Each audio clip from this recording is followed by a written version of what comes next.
জুবায়ের আপনাকে যুক্ত করা আছে, বলেন আপনি। জি, জি। হ্যাঁ, আমাকে শুনতে পাচ্ছেন? হ্যাঁ, শুনতে পাচ্ছি, বলেন। আমি বাংলাদেশ থেকে বলছি, কুমিল্লা থেকে। আচ্ছা, কোথা থেকে বলতে হবে না, বলেন জি, তাহলে। আমি আ অনেক আগে থেকেই আপনার ভিডিও দেখেছি এবং ইদানিং মানে ১ সপ্তাহ যাবৎ একটু বেশি দেখতেছি এবং আপনার সাথে জয়েন হওয়ার খুব ইচ্ছা ছিল। তো এটা আল্লাহর রহমত যে আপনার সাথে যুক্ত হতে পেরেছি। তো বিষয়টা অবশ্যই, হলো ১ম অবশ্যই আমার আল্লাহর রহমত। কয়েকটা আল্লাহর রহমত না করলে তো যুক্ত হতে পারতেন না। আচ্ছা ঠিক আছে, ঠিক আছে। তো আমার প্রশ্নটা হলো যে আপনি তো একজন আ সম্পূর্ণ নাস্তিক বা এথিস্ট বা আ স্রষ্টা অবিশ্বাসী মানুষ হিসেবে নিজেকে দাবি করেন। এটা আমার কোন সমস্যা নাই। তো বিষয়টা হলো যে আস্তে। আ আপনার সমস্যা, আপনার ব্যক্তিগতভাবে সমস্যা নাই নাকি একজন মুসলমান হিসেবে আপনার সমস্যা নাই? আপনি কি একজন মুসলিম ভাই? হ্যাঁ, আমি একজন পরিপূর্ণ মুসলিম, একজন কিন্তু ইসলামের গবেষক এবং বর্তমান পরিবেশ বিজ্ঞান, এনভায়রনমেন্ট সায়েন্স নিয়ে আচ্ছা, লেখাপড়া এত কিছু করতেছি জিজ্ঞেস IUC করতেছি, তে। এত কিছু জানতে চাচ্ছি না ভাই। আপনি বললেন যে আপনার কোনো সমস্যা নাই। কিন্তু আপনার ইসলাম কি এই জিনিসটা আপনাকে শিখিয়েছে যে কেউ ইসলাম থেকে নাস্তিক হয়ে গেছে, এতে কোনো সমস্যা হুম। নেই। এটা কি আপনি ইসলাম থেকে এই জিনিসটা জেনেছেন নাকি এটা আপনার ব্যক্তিগত মতামত? না, এটা আমার ব্যক্তিগত মতামত। আচ্ছা, কিন্তু ইসলামে তো এই ধরনের ব্যক্তিগত মতামত দেওয়ার কোনো সুযোগ নাই। ইসলাম আপনাকে যেই শিক্ষা দিয়েছে, নবী আপনাকে যেই হুকুম দিয়েছে, কোরআনে যেটা বলা আছে, আপনাকে তো সেইটা বলতে হবে একজন মুসলিম হিসেবে। আপনার তো আচ্ছা ঠিক আছে। তো ইসলামের সেটা বাইরে ঠিক যাওয়ার, সেটা একজন মুসলিম ঠিক আছে হিসেবে সেটা একটু একটু কথা শোনেন, কথা জি, শোনেন। একজন মুসলিম জি হিসেবে বলেন। তো ইসলামের হুকুমের বাইরে কিছু করার বা বাইরে কিছু যাওয়ার কোনো এখতিয়ার তো মুসলিমদেরকে দেয়া হয় নাই। আপনি তো হ্যাঁ, বলতে দেওয়া পারেন হয়নি। না যে আপনি একজন মুমিন মুসলমান হিসেবে, একজন মুমিন ব্যক্তি হচ্ছে নাকে দড়ি বাঁধা উটের মতো। নবী বলে গেছে, হ্যাঁ, মুমিনের সংজ্ঞা যে নবী মোহাম্মদ যে মুমিনের সংজ্ঞা দিয়ে গেছে, সেই সংজ্ঞাটাতে বলে দিয়েছে মুমিন ব্যক্তিরা হবে নাকে দড়ি বাঁধা উটের মতো। তাকে যেখানে বেঁধে রাখা হবে সে সেখানেই থাকবে, এদিক সেদিক তাকাবে না, এদিক সেদিক করবে না। এবং নবী মোহাম্মদ এবং আল্লাহ পাক নবী মোহাম্মদ এবং হিদায়াতপ্রাপ্ত খুলাফায়ে রাশিদিন যেই হুকুম দিয়ে গেছে, সেই হুকুমকে উটের মতো, উট যেভাবে দড়ি কামড়ে ধরে ভেতরের দাঁত দিয়ে কামড়ে ধরে রাখে শক্ত করে, ঠিক সেইভাবে ইসলামের যে ঈমান আকীদা সেগুলা শক্ত করে ধরে থাকতে হবে। আপনি জি বলতেছেন, ঠিক আছে। না আমি তো হ্যাঁ, বুঝলাম না ভাই, জি আমাকে একটু বুঝায় দেন। মানে আমি তো জানি যে আচ্ছা ইসলামে ঠিক আছে। বলা আচ্ছা হয়, ঠিক আছে। ইসলামের আচ্ছা ঠিক বিধান আছে। হচ্ছে, আচ্ছা ভাই শোনেন। একটু আচ্ছা কথাটা ঠিক আছে শোনেন, আমি ভাই কথাটা শোনেন। ঠিক আছে জি, করে না। কথাটা একটু শোনেন, প্রশ্নটা আগে শোনেন। জি বলেন। ইসলামের বিধানটা হচ্ছে কেউ যদি ইসলাম ত্যাগ করে তাহলে তাকে কল্লা উড়াইয়া দাও, গর্দান উড়াইয়া দাও। হুম? মাথাটা কাইটা ফেলার হুকুম আপনার নবী আপনাকে দিয়ে গেছে। এবং সমস্ত মুসলিমদেরকে বইলা গেছে যে কেউ যদি কেউ যদি ইসলাম ধর্মে থাকে হুম, তারপর যদি সে ইসলামটা ত্যাগ করে তাহলে তার কল্লাটা একেবারে উড়াই দিতে হবে। কেন সে এই কাম করলো? হুম? অবশ্য মানে খলিফা ওমর যেটা বলছিল যে ৩ দিন তাকে সময় দিতে হবে এবং তাকে বলতে হবে তুই আবার ইসলামে ফেরত আয়, ফেরত আয়, ফেরত আয়।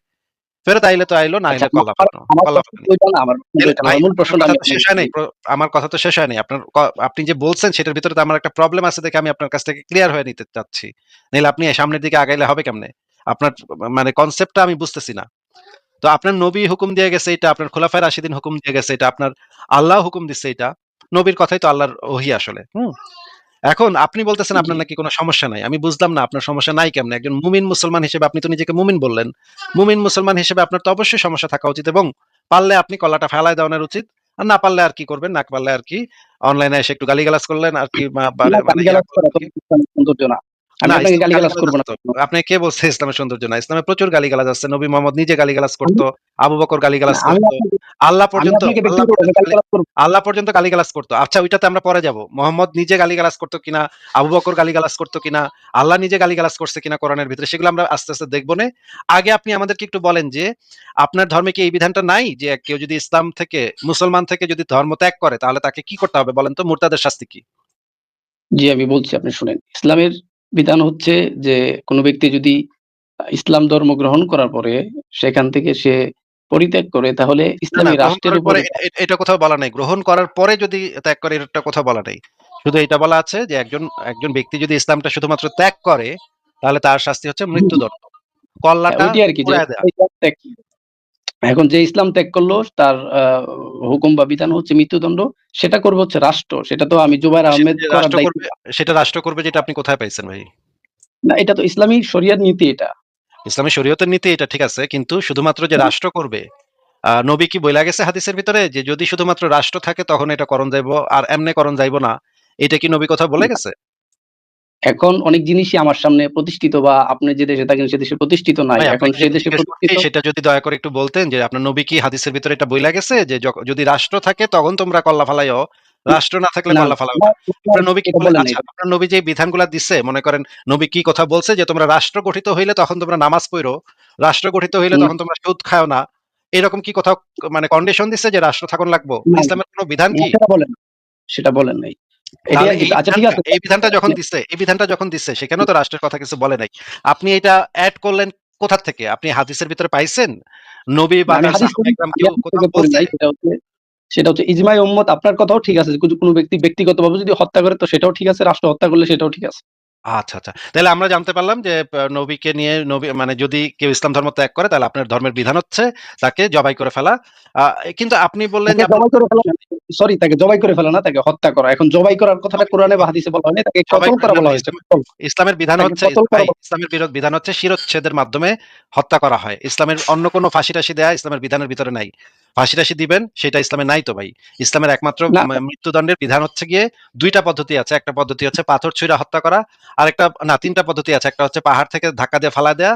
আরেকটা এই মুরতাদের জন্য যেটা বিধান সেটা বলা আছে যে শিরচ্ছেদ করা। মানে কল্লাটা এভাবে মাথাটা রাইখা এক কোপ দিয়া ঘ্যাচাং করে একটা কোপ দিবেন আপনারা। কোপটা দিয়া মাথাটারে আলাদা করে ফেলবেন। এবং হাদিসের ভিতরে এটাই বলা আছে, নবী বলেছে যে গর্দান উড়াইয়া দাও। যে দিন ত্যাগ করে, যে ইসলাম ত্যাগ করবে তার গর্দান উড়াইয়া দাও। এটা আপনার নবী বলে গেছে। এখন আপনি বলতেছেন যে মৃত্যুদণ্ড। ভাই মৃত্যুদণ্ড তো এটা তো কল্লা উড়াইয়া দেয়। একজন মানুষের জবাই করে ফেলা মানুষকে। মানুষের কল্লাটা কেটে ফেলা। আপনারা এই বিধানটা আপনাদের নবী দিয়ে গেছে। আর আপনি বলতেছেন যে না ভাই আমার কোনো সমস্যা নাই। আপনি নাস্তিক এটা আমার কোনো সমস্যা নাই। আমি তো বুঝলাম না যে আপনার সমস্যা না, নাই আপনি কেমনে? আপনি কি আপনার নবীর আপনি থেকে মানে আপনি কি আপনার আপনি নবীকে কি ফলো করেন না নাকি? জি, অবশ্যই ফলো করি, অবশ্যই ফলো করি। তাহলে আপনার না, নবী আমি যে সে বলে আমি গেছে আমি তাদেরকে আবার কল্লা আপনি উড়াইয়া আবার দাও। আপনার ভাই নবী বলে গেছে শুনে আসুন। আপনার নবী বলে গেছে তাদের জবাই করো, তাদের কল্লা উড়াইয়া দাও, গর্দান উড়াইয়া দাও। আর আপনি বলতেছেন আপনার কোনো সমস্যা নাই। এটা তো বুঝলাম না ভাই। না, আপনার কিভাবে সমস্যা নাই? একজন মুমিন হিসেবে তো আপনার সমস্যা থাকার কথা। আমাকে সময় দেন ১ মিনিট বা ৩০ সেকেন্ড, তাইলে আমি বলি। হ্যাঁ, বলেন। আপনি এই প্রশ্নের উত্তর দেন আর কিছু বইলেন না। এই জি, জি, প্রশ্নের হ্যাঁ, উত্তর। হ্যাঁ, হ্যাঁ। এই প্রশ্নের উত্তরটাই দিচ্ছি। সেটা হলো আমি যে কথাটা বলছি সেটা আপনি বুঝতে ভুল করেছেন। আমি আমি এটা বুঝাতে চাচ্ছি যে আপনি দেশের বাহিরে আছেন। এখন আপনি যদি আস্তিক হন আর নাস্তিক হন, আপনাকে আমি বিচার তো করতে পারব না। করতে পারবো? ও আচ্ছা মানে আপনি চাচ্ছেন করতে কিন্তু করতে তো পারতেছেন না। মানে এটা মানে হাতের নাগালে নাই দেইখা করতে পারতেছেন না। কিন্তু আপনি তো বললেন সমস্যা নাই। এটা তো সমস্যা তো অবশ্যই না, আছে। না, মানে আপনি সমস্যা মনে ভাই করছি না। ভাই এখন কথার কথা এখন তো আমি কথা বলছিলাম। বলতেছি। এখন আপনি আমার কথার মাঝখানে তাইলে কথা বলতেছেন কেন? আমি আপনার কথা শুনলাম আচ্ছা, না? জি, বলুন। জি, আপনি অবশ্যই তাইলে আমার বলেন। মাঝখানে কথা বলতেছেন কেন? কোন সাউন্ড কইরেন না আমার সরি, কথার মাঝখানে। ঠিক আছে ভাই। আপনার কথা তো আমি হ্যাঁ, বলেন। শুনলাম ভাই। আপনি বলতে চাচ্ছেন যে যেহেতু আমি ইসলাম ধর্ম ত্যাগ কইরা বিদেশে চলে গেছি বা অন্যদিকে থাকি, এখন আপনি হাতের নাগালে আমারে পাইতেছেন না। পাইতেছেন না দেখে আপনি কইতেছেন সমস্যা নাই। কিন্তু আসলে সমস্যা আছে। আসলে আপনি পাইলে আমারে হাতের নাগালে পাইলে নিশ্চয়ই আমারে জবাইটা করতেন। আমার কল্লাটা উড়াই দিতেন। আপনার নবী যেভাবে বইলা গেছে সেইভাবে আমার কল্লাটা ফালায় দিতেন। কিন্তু হাতের নাগালে পাইতেছেন না আফসোস! ইস! আফসোস কি বাত! কি আফসোস রে ভাই! কি রে ভাই আফসোস! এই বেড়ায় নাস্তিক বইসা আছে জার্মানিতে।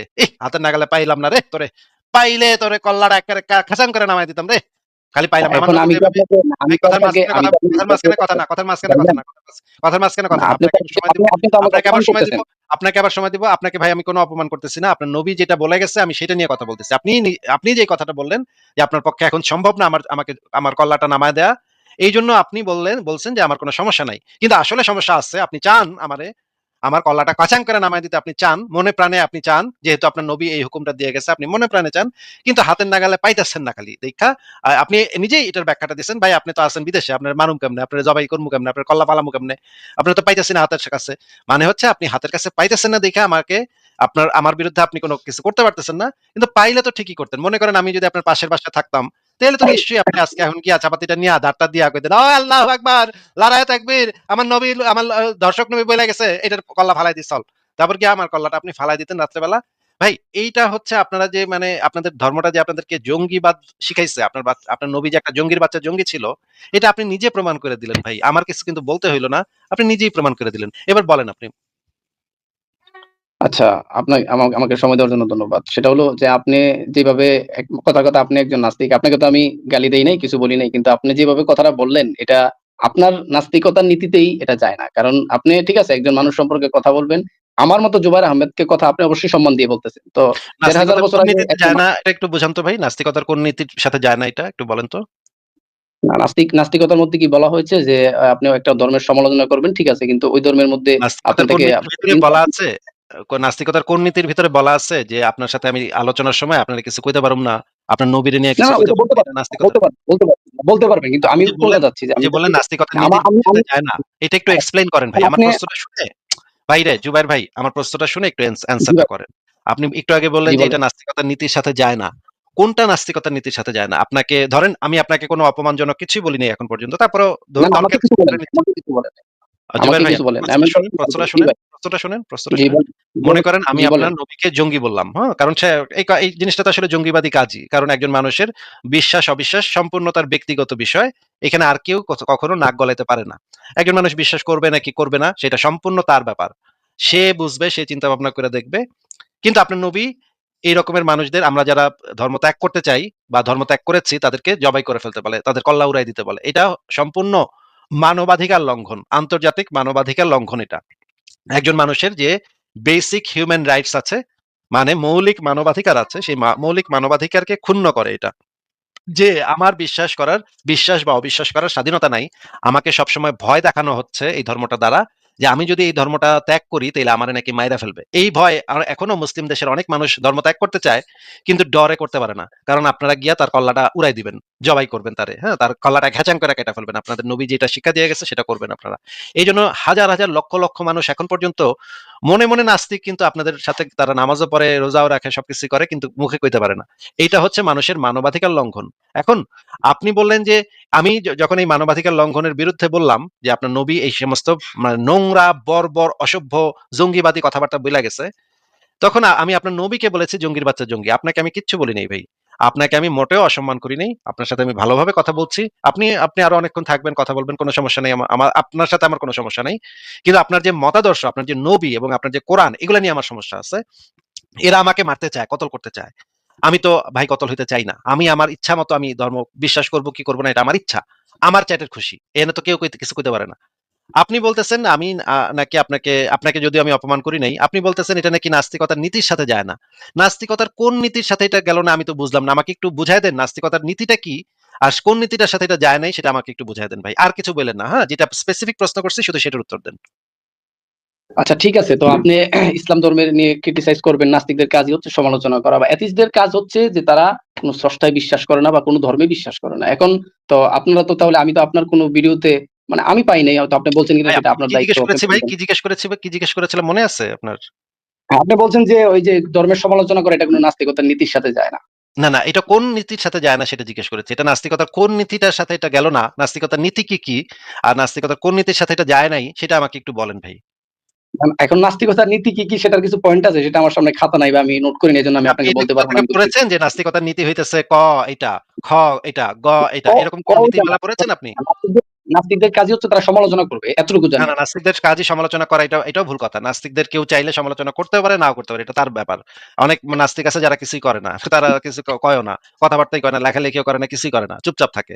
ওরাও নাস্তিক। নাস্তিকতার ভিতরে এরকম কোন নীতি নাই যে তোমার সমালোচনা করতে হবে। এরকমও কিছু নাই। আপনি যে না, নাস্তিকতার নীতি বলতেছেন, সেই নাস্তিকতার নীতি এরকম কোথায় পাইছেন আপনি? এরকমের নীতিমালা তো আমি এত বাপের জন্মে এরকম নীতিমালার কথা শুনি নাই ভাই, নাস্তিকতার নীতিমালা। আমি এত বছর এখন ধরে নাস্তিক। এত বছর ধরে নাস্তিক আমি। নাস্তিক মোটামুটি আমি প্রায় ২৯ বছর ধরে নাস্তিক আমি, হ্যাঁ? আমি বাংলাদেশের সবচাইতে বড় নাস্তিকগুলার নাম বললে আমার নাম বলতে হইব। হ্যাঁ? এটা কোন উপায় নাই। সারা বাংলাদেশের মানুষ আমার নাম জানে। মানে ২০১৩ সালের গণজাগরণ মঞ্চ সম্পর্কে যারা জানে, প্রত্যেক ব্যক্তি আমার নাম জানে। ১০ লাখ লোক আমার নামে মিছিল করছে ভাই।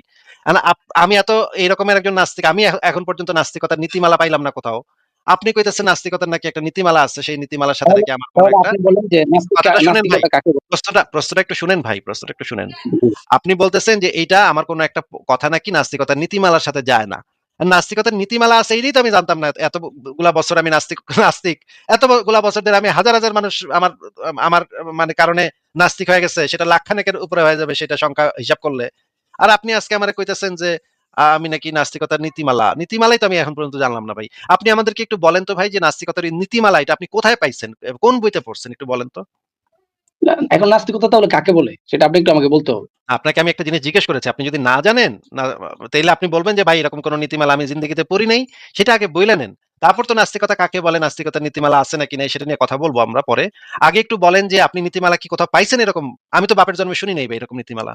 না, আমি আপনাদেরই লেখা বা আপনাদের এই অ্যান্টি ইসলামের যেই লেখাগুলো রয়েছে সেগুলো আমি পড়েছি। সেগুলোর মধ্যেই কিছু লেখা আপনাদের হ্যাঁ, পক্ষে বা বিপক্ষে আমি সেটার পড়েছি। ভিতরে কোন জায়গায় লেখা ছিল এই যে নাস্তিকতার নীতিমালা হইতেছে এইটা ১ নম্বর ১ নীতিমালা ১ তোমরা সেটা অমুকটা করিও সেটা না। লেখক বলছে। নীতিমালা সেটা ২ সেটা লেখক ভাই, বলছে। সেটা ভাই তো আর জুবাইর আপনি ভাই, নাতি নাতি করেন। জি, জুবাইর বলেন। ভাই আপনি কোথায় পাইছেন এই জিনিসটা যে নাস্তিকতার নীতিমালা নাম্বার ১ তোমরা অমুকটা করিও না। নাম্বার ২ তোমরা তমুকটা করিও। এরকমের না, নীতিমালা আপনি পৃথিবীতে নাস্তিকদের কোনো নীতিমালা অ্যাকচুয়ালি নাই। কিন্তু যিনি লেখক বা বইয়ের মধ্যে তিনি লিখেছেন যে নাস্তিকদের এইভাবে আপনি সমালোচনা যে করা বললেন উচিত। আমাকে আমি সেটা বলব। আমার কোন একটা পয়েন্ট নাস্তিকদের নীতির সাথে যায় নাই বা নীতিমালা লঙ্ঘন করছে। তাইলে নাস্তিকদের নীতিমালাই তো এখন পর্যন্ত আমি পাইলাম না, হাতের সামনে পাইলাম না। এরকম কোন নীতিমালা আছে বলেও তো আমি জানি না ভাই। তাইলে আপনি আমারে কইলেন আমি আমারটা কথা নাকি কোন একটা কথা নাকি নাস্তিকতার নীতির সাথে লঙ্ঘন করছে, নীতিকে লঙ্ঘন করছে। তাইলে আপনি কথা কেন বলছিলেন ভাই? আপনি কি আমার ১ম প্রশ্নের উত্তরটা বুঝতে পারছিলেন যে আমি কেন বলছিলাম যে আপনি এই নাস্তিক হয়েছেন সেটা আমার কোনো আসে যায় না। আমি কিন্তু পরে উত্তরটা দিয়েছিলাম। ওইটা বুঝতে পেরেছেন আপনি? ওইটা বুঝতে পারিনি।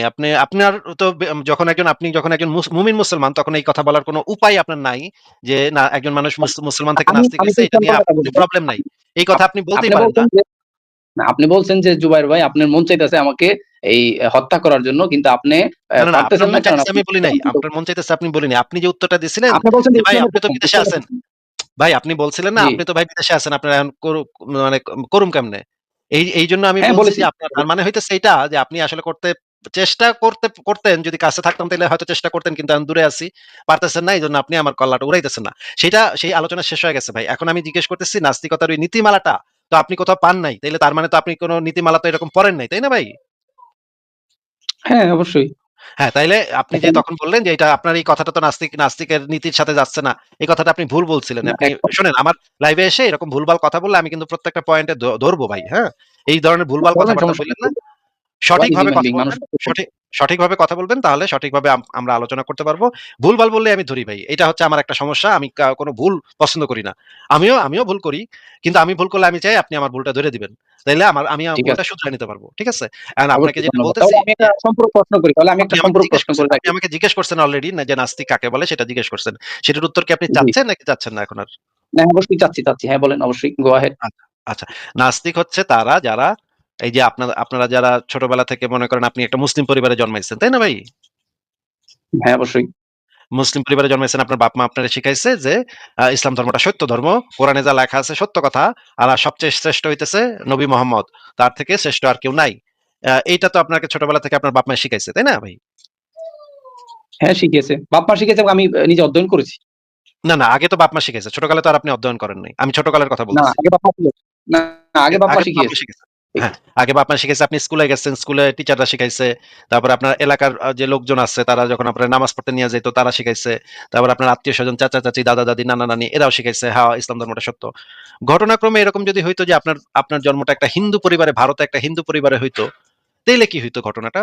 ঘটনাটা হইতো এরকম যে আপনার বাপ-মা হয়তো হিন্দু, আপনার দাদা-দাদি, নানা-নানি, চাচা-চাচী, স্কুলের পুরো মানে শিক্ষক তারা সবাই হয়তো হিন্দু। তারা আপনারা কইতো যে হিন্দু ধর্মটাই বেস্ট, সনাতন ধর্মটাই বেস্ট। ভগবত গীতাতে যা লেখা আছে সেটাই সবচেয়ে সেরা।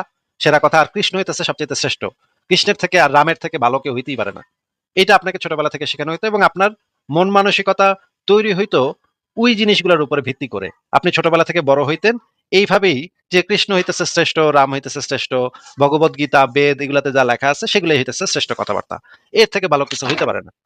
আবার যদি আপনার জন্ম হইতো একটা ইহুদি পরিবারে ইসরায়েলে, তাহলে আপনাকে ইহুদি ধর্মটা শিক্ষা দেওয়া হতো ছোটকাল থেকে। আপনার জন্ম যদি হইতো আমেরিকাতে একটা খ্রিস্টান পরিবারে বা মিয়ানমারে একটা বৌদ্ধ পরিবারে, একইভাবে আপনাকে ছোটবেলা থেকে শেখানো হইতো যে ওই ধর্মটাই আপনার পরিবারের যে ধর্মটা সেটা হইতেছে শ্রেষ্ঠ, একমাত্র সত্য। বাদ বাকি যে ধর্মগুলো আছে সেগুলো মিশা কথা, ওগুলা ভুলভাল বুংবাং কথা কয় এগুলা, ওরা সবাই ভুয়া। তো এইভাবেই একটা ছেলে বা মেয়ে যারা হচ্ছে গিয়ে একটা পরিবারে থাকে তারা এইভাবেই ডেভেলপ করে। তাদের মন মানসিকতা, চিন্তা ভাবনা তৈরি হয় এইভাবে। এইভাবে তৈরি হওয়ার পরে যখন আপনি একটু বড় হন, যখন আপনার একটু বুদ্ধি বিবেচনা তৈরি হয়, বড় হইলে তো মানুষের বুদ্ধি বিবেচনা তৈরি হয় নাকি ভাই জুবাইর ভাই? হ্যাঁ, হয় অবশ্যই। যুক্তি বুদ্ধি দিয়ে তখন মানুষ একটু চিন্তা করতে শেখে নাকি? অবশ্যই। তখন যদি আপনি আমি যুক্তি কিন্তু বুদ্ধি আ আ আতিফ ভাই আমি এক সেকেন্ড একটা কথা বলি। আপনি কিন্তু গতানুগতিকভাবে আপনাকে কোনো অ্যাটাক বা কোনো কিছু করার জন্য বলিনি। আমরা আলোচনা করতেছি। আলোচনার মধ্যে যে সঠিক আমরা সেই সঠিকটা গ্রহণ করব। কথার কথা আমি জুবায়ের আহমেদ যদি পৃথিবীর কেউ দেখাতে পারে যে নাস্তিকতাই শ্রেষ্ঠ, নাস্তিকদের মাধ্যমে পৃথিবী পরিচালনা সম্ভব, পরকালে মুক্তি পাওয়া সম্ভব। ঠিক আছে, I will accept this ideology এবং আমি যদি অবশ্যই, প্রমাণ করতে পারি তাহলে অবশ্যই। আপনি আসিফ মহিউদ্দিনও যদি নীতির মধ্যে থাকেন বা আপনি যদি বিবেকবান হয়ে থাকেন তাহলে আমি জুবায়ের আহমেদ যদি আপনাকে if I can prove you যদি আমি আপনাকে প্রমাণ করতে পারি তাহলে আপনারও উচিত সেই মতবাদটাকে গ্রহণ করা নাকি? সেটাই। যে আপনি বলছেন যে নাস্তিকতার ভিতরে যদি পরকালে মানে মুক্তি পেতে পারেন আপনি, বাহ! বিশাল ভালো একটা কথা বলছেন ভাই। খুবই চমৎকার। আপনি যে অনেক মানে বুদ্ধিমান মানুষ সেটা বোঝাই যাচ্ছে যে নাস্তিকতার মাধ্যমে আপনি পরকালে মুক্তি পাবেন। এটা তো অবশ্যই মানে জ্ঞানের কথা বলছেন। খুবই জ্ঞানের কথা শুনে আমার খুব ভালো লাগছে। আমি তো আমি লেখাপড়া যেটা করা মানুষ। আমি তো মূর্খের মতো কথা বলতে পারি না। না, আপনি জ্ঞানের কথা বলছেন ভাই। খুবই জ্ঞানের কথা। আমার শুনে খুবই ভালো লাগছে যে মানে নাস্তিকতার মাধ্যমে আমরা কিভাবে পরকালে মুক্তি পাবো, জান্নাতে কিভাবে যাবো সেটা নিয়ে আমরা অবশ্যই আলোচনা করব একটু পরে। যে নাস্তিকতার মাধ্যমে আমরা কিভাবে জান্নাতের হুরগুলার সাথে সঙ্গম করতে পারবো এটা অবশ্যই আমরা আলোচনা করব ভাই। অসুবিধা নেই। তো আমি যেটা আপনাকে বলতেছিলাম সেটা হচ্ছে যে আমরা যে ছোটবেলা থেকে যে আমরা বড় হই, তখন আমাদের মন মানসিকতা ছোটবেলায় একজন মানুষকে যে জিনিসটা শেখানো হয় সেই জিনিসটা একদম স্থায়ীভাবে ছাপ পড়ে যায় বেশিরভাগ মানুষের মধ্যে। এটা তো আপনি স্বীকার করেন যে ছোটবেলা থেকে একজন মানুষকে যে জিনিসটা শেখানো হয় সেটা হ্যাঁ, স্বীকার হ্যাঁ, করি। বলেন। হ্যাঁ, তো মনে না করেন স্বীকার একজন করি, হ্যাঁ। হিন্দুকে ছোটবেলা থেকে হিন্দু ধর্ম-টর্ম শিখানো হইছে। তার বয়স হইতেছে এখন মনে করেন ২৫। এই লোকটারে তো ইসলাম ধর্মে আনা, এটা তো খুব একটু ডিফিকাল্ট হইব। কারণ সে সারা জীবন হিন্দু ধর্মের মানে ওই সমস্ত গল্পগুজব শুনে বড় হইছে। ওই সংস্কৃতির সাথে বড় হইছে। ওই যে মানে দুর্গা পূজা করছে, কালী পূজা করছে। এগুলার ভিতর থেকে এখন তাকে ইসলাম ধর্মে নিয়ে আসা বা মানে খ্রিস্টান ধর্মে নিয়ে আসা, এটা তো একটু ডিফিকাল্ট। ছোটকালে যদি তারা পাওয়া যেত তাহলে একটু সহজ হইতো। যে একদম মনে করেন ৫ বছর বয়স তখন যদি তারে পাওয়া যেত তখন তারে ভুং-ভাং দিয়া আরেকটা ধর্মে কনভার্ট করানো যাইত। কিন্তু ২৫ বছর হয়ে গেলে এই ব্যক্তিটারে অন্য একটা ধর্মে আনা একটু ডিফিকাল্ট হয়ে যায়। নাকি বলেন? না, ওইটা ঠিক আছে যে সে ছোটবেলায় ওইভাবে বেড়ে উঠছে, ওই নীতিটা সে ভুলতে পারে না। ওই জিনিসটা তার মাথার ভিতরে একদম সেট হয়ে যায়, তাই না? একজন মানুষ মনে করেন আপনি বাংলা ভাষায় কথা বলেন। বাংলা ভাষাটা আপনার মাথার ভিতরে এখন একদম মগজের ভিতরে। না, আমি চাইনিজ জাহাজে ছিলাম তো ১ মাস ২ মাস ৬ মাস থাকার কারণে চাইনিজ ভাষা আমি মোটামুটি বলতে পারি। তো এটা এরকম কিন্তু যে আমি সেটা ঠিক। হ্যাঁ, কিন্তু বলেন। আপনি মনে যখন কথা বলেন, মনে নিজের সাথে যখন কথা বলেন তখন কিন্তু বাংলাতে কথা কন, তাই না? হ্যাঁ, অবশ্যই। এইটাই হচ্ছে ব্যাপার যে আপনার মাইন্ডসেট, আপনার মন মানসিকতা সেইভাবে বাংলা ভাষার উপরে সেট কইরা গইড়া উঠছে। এখন এই রকমের এটাকে আমরা বলি কগনিটিভ বায়াস। ঠিক আছে? মানে হচ্ছে জ্ঞানতাত্ত্বিক পক্ষপাত। এটাকে বাংলা করলে হয় জ্ঞানতাত্ত্বিক পক্ষপাত। মানে হচ্ছে আপনাকে যখন এইভাবে ছোটবেলা থেকে এইভাবে বড় করা হবে, এই সংস্কৃতিতে, এই কালচারে, এই নিয়ম কানুনের সাথে যখন আপনাকে বড় করা হবে, তখন আপনার মগজ, আপনার মন মানসিকতা এইভাবে তৈরি হবে যে আপনি সেটার প্রতি এক ধরনের পক্ষপাতী আচরণ আপনার মগজ অটোমেটিক্যালি করবে। আপনি অবচেতনভাবে সেই ধর্মটার প্রতি আপনার একটা পক্ষপাত তৈরি হয়ে যাবে। আপনি এটা নিজে হয়তো সচেতনভাবে না করলেও সেটা আপনার মগজ অবচেতনভাবে করবে। এটা সব ধর্মের মানুষের ক্ষেত্রেই সত্য। মানে আমি আপনাকে বোঝাতে চাচ্ছি, মনে করেন আপনি পত্রিকাতে একটা জিনিস দেখলেন যে হিন্দু ধর্মের এক বাবা একটা ভবিষ্যৎবাণী করছিল সেটা সত্য হয়ে গেছে। এটা যদি আপনি শুনেন তখন আপনার কাছে ভাল লাগবে না। বলবেন, "ধুর বাড়া এরা ফাউল কথা কয়। হ্যাঁ রে হিন্দু ধর্মের বেড়ায় আবার এই ভবিষ্যৎবাণী করলে আবার হয় নাকি? ধ্যাৎ তেরি।" আপনার মন মানসিকতা সেটাকে অ্যাকসেপ্ট করবে না। কিন্তু একইভাবে আপনি যদি পত্রিকাতে পড়েন যে নবী মোহাম্মদ একটা ভবিষ্যৎবাণী করে গেছিল, এইটা এখন ঠিক হইছে। এই জিনিসটা দেখলে আপনার মনে একটা খুশির জোয়ার বয়ে যাবে। আপনার হরমোন নিঃসরণ হবে শরীরে। খুশিতে আপনার মন চকবক করে উঠবে। তখন আর আপনি যাচাই করতেও যাইবেন না। ভালোভাবে যাচাইও করবেন না যে ঘটনা আসলে সত্য নাকি মিথ্যা, একটু যাচাই করে দেখি তো। এটা আপনি যাচাইও করতে যাবেন না। বেশিরভাগ সময় আপনি আমাদের আজকের স্যাটিসফ্যাকশন আলোচনা কিন্তু ওইদিকে না। আমাদের আমি আজকের বলছি আলোচনা কিন্তু ওইদিকে না। আলোচনা যেদিকেই যাক, আলোচনা বিভিন্ন দিকে যাবে। আমরা সেভাবেই আলোচনা করি ভাই। আমি সেভাবেই আলোচনা করি ভাই। আপনি যখন এই নিউজটা দেখবেন যে দেলোয়ার হোসেন সাঈদী বা মিজানুর রহমান আজহারি কইতাছে যে নীল আর্মস্ট্রং সান্দে গিয়া আজান শুনছিল, আজান শুইনা মিশরে গিয়া ঘুরতে দেখে আজান শুনে আজান, তারপরে সে ইসলাম ধর্ম গ্রহণ করলো, কইলো আমি তো সান্দে গিয়া আজান শুনে আইছি, আমি তো সান্দে গিয়া শুনে আসছি আজান বাজতেছে। এই ওয়াজ যখন আপনি এখন শুনবেন তখন এখন আপনার বুকটা না, ভরে এখন যাবে। নীল আর্মস্ট্রং এর এই ঘটনা কিন্তু বিশ্বাস করা বা অবিশ্বাস করা এটা আমার কাছে অত্যন্ত ক্রুশিয়াল না। বা ইসলামের কাছে এটা না, অত্যন্ত আপনাকে তো ক্রুশিয়াল আমি না। সেটা বলি নাই তো। সেটা কোন ক্রুশিয়াল সেটা ব্যক্তি বলি যদি নাই তো আপনাকে। আমি কোন ব্যক্তি যদি আপনাকে আমি উদাহরণ দিচ্ছি যে এই না জিনিসটা এখন না এখন যখন আপনি শুনবেন, এখন দিচ্ছেন কথার ঠিক আছে। মাঝখানে কথা বলেন না ভাই। এখন এটা কথার মাঝখানে কথা বলেন না ভাই। কথার মাঝখানে কথা বলেন না ভাই। কথাটা শুনেন। যখন আপনি এই জিনিসগুলা কোথাও থেকে শুনবেন বা পত্রিকাতে পড়বেন বা টিভিতে দেখবেন, তখন আপনার বুকটা বইরা যাবে খুশিতে। তখন আর আপনি যাচাই না করার আমার প্রক্রিয়ার আমার ভুল করবে না, কথার আমার ভুল মাঝখানে করবে না। কারণ আমি তো কথার এভিডেন্স না মাঝখানে পাই আপনি না। আমি বারবার আপনার কথাটা কথার একটা সঠিক মাঝখানে করে দিয়েছি। কথার মাঝখানে বারবার কথা বলতেছেন, আপনাকে আমি একটু মিউট করে রাখি। এই ধরনের জিনিস যখন সাধারণ মানুষ শোনে তখন তারা খুশিতে এই জিনিসটা যাচাই করতে যায় না। তারা মনে করে ওয়াও, এটা তো আমার ধর্মের পক্ষে কথা কইতেছে, এটা আবার যাচাই করে করতে যাওয়ার দরকার কি? যখন আপনি শুনবেন যে ফেরাউনের লাশ পাওয়া গেছে, এটা নাকি কোরআনের সত্যতার প্রমাণ, এটা শুনে আপনার বুকটা ভরে উঠবে, ওয়াও, কত ভালো কথা, দেখছো, ফেরাউনের লাশ পাওয়া গেছে ভাই, ফেরাউনের লাশ পাওয়া গেছে, এটা তো আমাকে ধর্ম তো তাহলে সত্য হয় প্রমাণিত হইলো। এইটা শুনলে আপনি যাচাইও করতে যাইবেন না যে ঘটনা আসলে সত্য নাকি মিথ্যা, যাচাই প্রক্রিয়ার ভিতর দিয়ে যাবেন না। আবার যদি হিন্দু ধর্মের বা খ্রিস্টান ধর্মের সপক্ষে কিছু আপনি শুনেন তখন আর আপনার এটা ভালো লাগবে না, তখন আপনি বলবেন ধুর ওরা, মানে তখন আপনি আবার যাচাই করে দেখবেন যে এই জিনিসটা তো যৌক্তিক না, এটা কি আসলে যৌক্তিক নাকি যৌক্তিক না। আবার যখন আপনি ইসলামের একটা মানে কেচ্ছা কাহিনী শুনবেন যে আপনার নবী একটা বুরাকে চইরা ৭ আসমানের উপরে গেছিল, বা আপনার নবী আঙ্গুলের ইশারায় চাঁদরে ২ ভাগ করছিল, এইটা শুনলে আপনার তখন মনে হবে ওয়াও, কি মজেজা, আল্লাহর কি মজেজা। কিন্তু একই টাইপের উদ্ভট গাঁজাখড়ি কথা যখন আপনি হিন্দু ধর্মের গাঁজাখড়ি কথা শুনবেন, যে ওগো একটা দেবতা আছে হনুমান, সেটা নাকি একবার সূর্যরে ফল ভাইবা খায় ফেলতে নিছিল, এই কথা শুনে আপনি তখন খ্যাক খ্যাক করে হাসবেন, বলবেন আহা, আহা, ইন্দুরা কত বলদ, ইন্দুরা কত কুসংস্কারাচ্ছন্ন, কত ওরা কি শিক্ষা দীক্ষা পায় নাই, ওরা কি, ওদের কি বুদ্ধি শুদ্ধি নাই, এটা তো যুক্তিতেও আসে না যে একটা বান্দর, পৃথিবীর একটা হনুমান, সে গিয়া সূর্যরে খায় ফেলাবে, এটা তো এটা একটা অযৌক্তিক কথা, এটা একটা বিজ্ঞান বিরোধী কথা, এটা একটা কুসংস্কার, এটা একটা অশিক্ষিত মূর্খ মানুষের চিন্তা ভাবনা। এইটা আপনি চিন্তা করবেন। কারণ কারণ কি, কারণ হিন্দু ধর্মটা আপনার ধর্ম না। আপনার ধর্ম যেটা, সেই ধর্মের যে উদ্ভট জিনিসপত্র আছে সেটা আপনার কাছে খুবই যৌক্তিক বলে মনে হবে। আমাকে নবী তো আঙ্গুল দিয়ে ইশারা করলে ৭ ২ ভাগ হইতেই পারে, এর অসুবিধা কি? তো এটা তো আল্লাহর মজেজা, আল্লাহর মানে কুদরত। আমার নবী মানে বোরাকে ছইরা ৭ আসমানে যাইতেই পারে, এটা তো আল্লাহর কুদরত। কিন্তু অন্য ধর্মের উদ্ভট গাঁজাখড়ি কথা শুনলে তখন আপনার মনে হবে যে আরে, ওরা কত কুসংস্কার, এগুলো বিশ্বাস করে, কত মূর্খ, ওরা কত, হিন্দুরা কত মূর্খ, এই সমস্ত বিশ্বাস করে। এই যে আপনার ভিতরে যে এই ধরনের, আপনি যদি আজকে হিন্দু পরিবারে জন্মাইতেন তখন আপনি আবার কইতেন মুসলমানরা বিশ্বাস করে ওগো নবী নাকি চাঁদে ২ ভাগ করছিল। কি বলদ, ওরা কত বলদ, মুসলমানরা কত বলদ। যদি আপনার জন্মটা হিন্দু পরিবারে হইতো। তার মানে আমরা দেখতে পাইতেছি এই যে ধর্মটা মানুষের মন মানসিকতাকে কিভাবে প্রভাবিত করে, কিভাবে মানে কন্ট্রোল করে। এখন যে সেই প্রশ্নটা যে নাস্তিক কাকে বলে? নাস্তিক হচ্ছে তারা যারা সৃষ্টিকর্তা বা ঈশ্বর এই ধরনের কোনো কিছুতে বিশ্বাস করে না। নাস্তিক কিভাবে হয়? নাস্তিক হয় হচ্ছে গিয়ে, নাস্তিকরা বেশিরভাগই একটা ধর্মের পরিবারে জন্মগ্রহণ করে এবং তখন তারা তাদের ধর্মটাকে নিরপেক্ষ দৃষ্টিকোণ থেকে যাচাই করার চেষ্টা করে যে তাদের তাদের যে বাপদাদার ধর্ম সেটা আসলেই সঠিক কি সঠিক না। এইটা যদি তখন তারা যদি দেখে যে তাদের ধর্মটা সত্য না, তখন তারা তাদের ধর্মটা ত্যাগ করে অন্য ধর্মগুলো পড়ে। অন্য ধর্মগুলো পড়ে যদি দেখে একটাও সত্য না, তখন তারা সমস্ত ধর্ম ত্যাগ করে নাস্তিক হয়। নাস্তিক হতে হলে আগে একজন মানুষের এই বায়াসনেস বা এই পক্ষপাত, মগজ থেকে এই পক্ষপাত বিষয়টা সরাইতে হয়, তারপর নিরপেক্ষভাবে যাচাই করতে হয়। যাচাই করার পরে তখন একজন মানুষ আসলে একটা যৌক্তিক সিদ্ধান্ত নিতে পারে। এছাড়া কোনো যৌক্তিক সিদ্ধান্ত কখনো নেওয়া সম্ভব না। এইবার জুবাইর ভাই আপনি বলেন যে আপনি কি আমার প্রশ্নের উত্তর পাইছেন কিনা? না, আপনার প্রশ্নের উত্তর আপনি যে আপনার মতবাদ থেকে দিয়েছেন সেটা আমি মানলেও আপনি সঠিক মনে করবেন, না মানলেও সঠিক মনে করবেন। সেটা কোনো মূল বিষয় না। এখন বিষয় হলো যে আপনাদের হাতে যদি এই আচ্ছা, এবার মহাবিশ্ব আমার না, এই একটা প্রশ্নের পৃথিবী। উত্তর দেন। এবার আমার একটা প্রশ্নের উত্তর দেন। আপনার প্রশ্নের উত্তর তো আমি জি দিলাম। বলেন। আপনি যে বললেন যে আপনি মানে পড়ালেখা করে মুসলমান হইছেন। এটা তো আপনি বলছিলেন একটু আগে, তাই না? হ্যাঁ, বলেছিলাম। আপনি কয়টা ধর্মগ্রন্থ পড়ছেন? ইসলাম ধর্ম ছাড়া কয়টা ধর্মগ্রন্থ পড়ছেন? আমি ইসলাম ধর্ম ছাড়া বাকি যে ধর্মগুলো রয়েছে, খ্রিস্টান ধর্ম মানে মেজর যে ধর্মগুলো রয়েছে, বিশেষ করে আমরা তো আমাদের দেশে খ্রিস্টান ধর্মের মানুষ দেখি, হিন্দু ধর্মের মানুষ দেখি, বৌদ্ধ ধর্মের মানুষ দেখি। এই ৩ টি বা এরকম আরেকটি জৈন ধর্ম বা শিখ ধর্ম বা আরো কিছু ধর্ম আছে আফ্রিকাতে বা বিভিন্ন জায়গাতে আপনার এই যেরকম আমি কয়টা ইয়াতে দেখেছি ধর্মগ্রন্থ সেটা হলো পড়ছেন? কয়টা ধর্মগ্রন্থ পড়ছেন?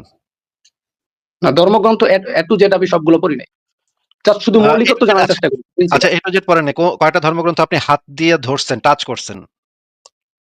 এই তো আপনার এই খ্রিস্টান ধর্মের একটা কিতাব এবং হিন্দু ধর্মের একটা বাইবেল, কিতাব। বাইবেল পড়ছেন নাকি? হ্যাঁ, বাইবেল। বাইবেলের কয়টা খণ্ড? বাইবেলের আমি একটা খণ্ডই পড়েছি, বেশি না। কি খণ্ড? খণ্ডটার নাম কি? কোন খণ্ডটা পড়েছেন? খণ্ডটা ছিল আপনার এই আ সি-ফেয়ারারদের জন্য ওল্ড মানে খণ্ড টেস্টামেন্টের কয়টা? একটা। খণ্ড কয়টা এবং খণ্ডগুলোর নাম কি, কি? না, খণ্ড কয়টা ওইটা আমি জানি না। আমার সামনে আমি আপনার একটা শিপে ছিলাম। ওইখানে খণ্ড খ্রিস্টানদের খণ্ড একটা বই কয়টা এটাও নিয়েছি জানেন আমি না? সেখানে। খণ্ড কয়টা এটাও জানেন না। বাইবেলের বাইবেল বাইবেলকে টাচ করলে সর্বপ্রথম যে প্রশ্নটা হইতেছে, বাইবেলের ২ টা খণ্ড আছে। একটা খণ্ড হইতেছে ওল্ড টেস্টামেন্ট, একটা হচ্ছে নিউ টেস্টামেন্ট। এই নিউ বেসিক টেস্টামেন্ট নাম ইনফরমেশনটাও শুনেছেন? আপনি জানেন না? এই বেসিক না ইনফরমেশনটাই জানি, আপনি জানেন আমি না। নাম তার মানে জানি, আপনি জানি। তার মানে আপনি বাইবেলের কিছুই পড়েন নাই। আচ্ছা, বাইবেলের যদি ওল্ড টেস্টামেন্ট পড়ে থাকেন, বাইবেলের ওল্ড টেস্টামেন্টের ১ম ইয়াটা কি? ১ম অধ্যায়টা কি বলেন তো? ওইটা তো আমি মুখস্থ করি নাই বা ওইটা আমার কাছে না, না, এটা গুরুত্বপূর্ণ মনে হয় না। যেকোনো সাধারণ মানুষ জানে। ১ম অধ্যায়টা হইতেছে আ আ না আমি যেটা পড়েছি আমি যেটা পড়েছি সেটা ভাই ইংরেজি ভার্সন কথাটা ছিল। কথাটা একটু জাহাজের শোনেন, মধ্যে ছিল। কথাটা একটু শোনেন। ইংরেজি হ্যাঁ ভার্সন বলেন, হোক, বাংলা বলেন। ভার্সন হোক একই থাকবে।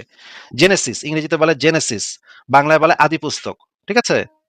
তার মানে হচ্ছে আপনি হ্যাঁ। কখনো বাইবেলটা ভালো করে এক পাতাও পড়েন নাই। আচ্ছা, বাইবেলের একটা ভার্স কি আপনি বলতে পারবেন যেটা আপনার মনে আছে? না আমার এখন মনে নেই। সত্য আচ্ছা, কথা একটা যেটা। ভার্সও আপনি বলতে পারবেন না। আপনি ওল্ড টেস্টামেন্ট পড়েছেন, ওল্ড টেস্টামেন্টের একটা ভার্সও কি আপনার মনে নাই? কি লেখা ছিল ওইটার ভিতরে? কি পড়ছিলেন?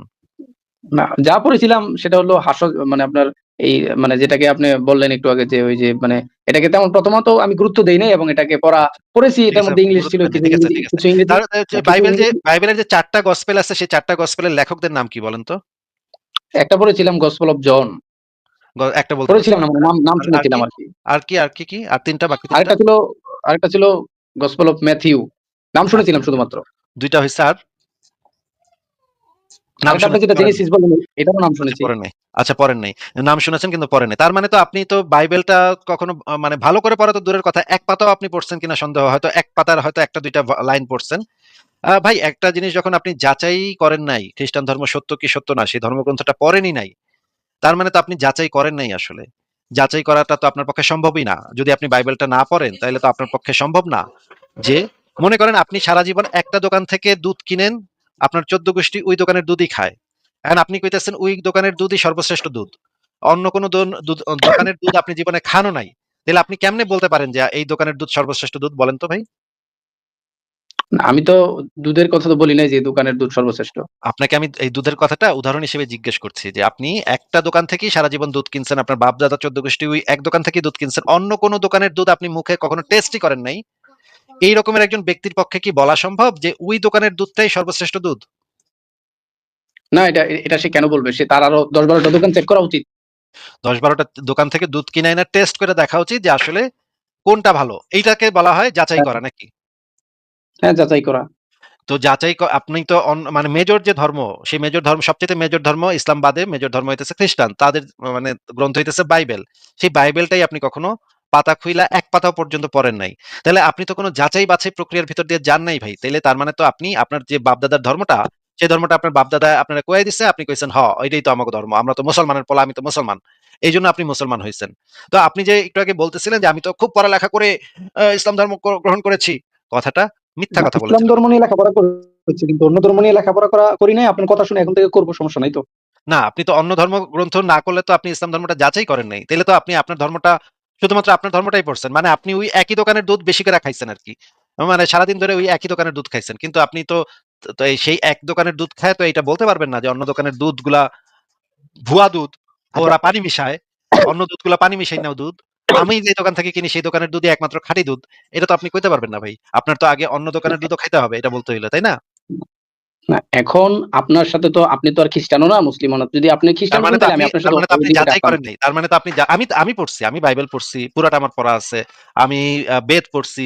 ভগবত গীতার অধিকাংশ অংশ আমি পড়ছি। রামায়ণ, মহাভারত আমি পুরাটা পড়ছি। আমি ত্রিপিটকের খানিকটা অংশ পড়ছি। আমি ইহুদিদের যে ধর্মগ্রন্থ আছে সেগুলা তালমুদের কিছু অংশ আমি পড়ছি। আমি অনেকগুলা ধর্মগ্রন্থ সম্পর্কে মোটামুটি বলতে পারি। যদিও ইসলাম ধর্ম সম্পর্কে আমি সবচেয়ে বেশি পড়ছি কিন্তু অন্য ধর্মগ্রন্থগুলা সম্পর্কে আমার মোটামুটি আইডিয়া আছে, জ্ঞান আছে। কাজ চালানোর মতো জ্ঞান আমার আছে। কারণ আমি যাচাই করে দেখছি যে ইসলাম ধর্ম সত্য নাকি অন্য ধর্মগুলো সত্য, এটা আমি যাচাই করে দেখছি। আপনি তো ভাই এই ধরনের কোনো যাচাই বাছাইয়ের মধ্যে দিয়ে যান নাই, তাই না? এখন আপনার দৃষ্টিতে কি মনে হয় খ্রিস্টান ধর্ম সত্য? সেটা তো কোন ধর্ম সত্য, ভাই আমার কাছে যদি মনে হইতো খ্রিস্টান ধর্ম সত্য তাহলে তো আপনি একজন খ্রিস্টানের সাথে এসে কথা বলতেন এখানে আইসা, তাই না? অবশ্যই, অবশ্যই, অবশ্যই, অবশ্যই। মানে বেকুবের মতো কথা বললেন না ভাই। বেকুবের মতো কথা না বললে কেমন বেকুবের মতো কথা বলি না। এখন আপনি তো আপনার এটা তো নীতিতে চলে একেবারে আসেন, আমি আমার আপনি নীতিতে আইসা চলি। শুরুতে এসে কইলেন আপনি নাস্তিক, এখন আবার কইতেছেন আপনি কি মনে করেন খ্রিস্টান ধর্ম সত্য। এগুলো তো একেবারে বেকুবের মতো কথাবার্তা ভাই। এত নিচে নাইবেন না, হ্যাঁ? কথাবার্তা একটু বুঝে শুনে বলেন। যেই কথাটা মুখ থেকে বাইর করবেন সেটা তো বুলেটের মতো। এটা তো আর ফেরত নেওয়া যায় না। এইজন্য একটু বুঝে শুনা মানে মুখটা খুইলেন, হ্যাঁ? একদম মানে ইয়া টাইপের কথাবার্তা বললে আমার মেজাজ খারাপ হয় ভাই। একেবারে বেকুবের মতো কথা শুনলে আমার মেজাজ খারাপ হয়। আপনাকে আমি জিজ্ঞেস করছি যে ভাই আপনি তো তাহলে অন্য কোনো ধর্মগ্রন্থ কখনো যাচাই করে দেখেন নাই। শুধুমাত্র ইসলাম ধর্মটা আচ্ছা কোরআনটা তো আপনি পড়ছেন, তাই না? নাকি ভাই? হ্যাঁ, কোরআন পড়েছি। আচ্ছা কোরআনের সূরা ফাতিহা কি কোরআনের অংশ নাকি অংশ না? এটা একটু বলেন তো। সূরা ফাতিহা কোরআনের অংশ কিনা অংশ না সেটা নিয়ে ইমামদের মধ্যে একতলাফ আছে বা আচ্ছা, মতবিরোধ আছে। মতবিরোধ আছে। তার মানে কোরআন সূরা ফাতিহা কোরআনের অংশ কি অংশ না এটা নিয়ে মানে গোটা মুসলিম জাহান এই বিষয়ে মানে শিওর হইতে পারে না এখন পর্যন্ত যে ফাতিহা না, অংশ নাকি শিওর অংশ না শিওর নাকি? শিওর শিওর এখন শিওর কোনটা আপনি শিওর? মানে কোনটা শিওর? বিষয়টা হলো কোনটা শিওর?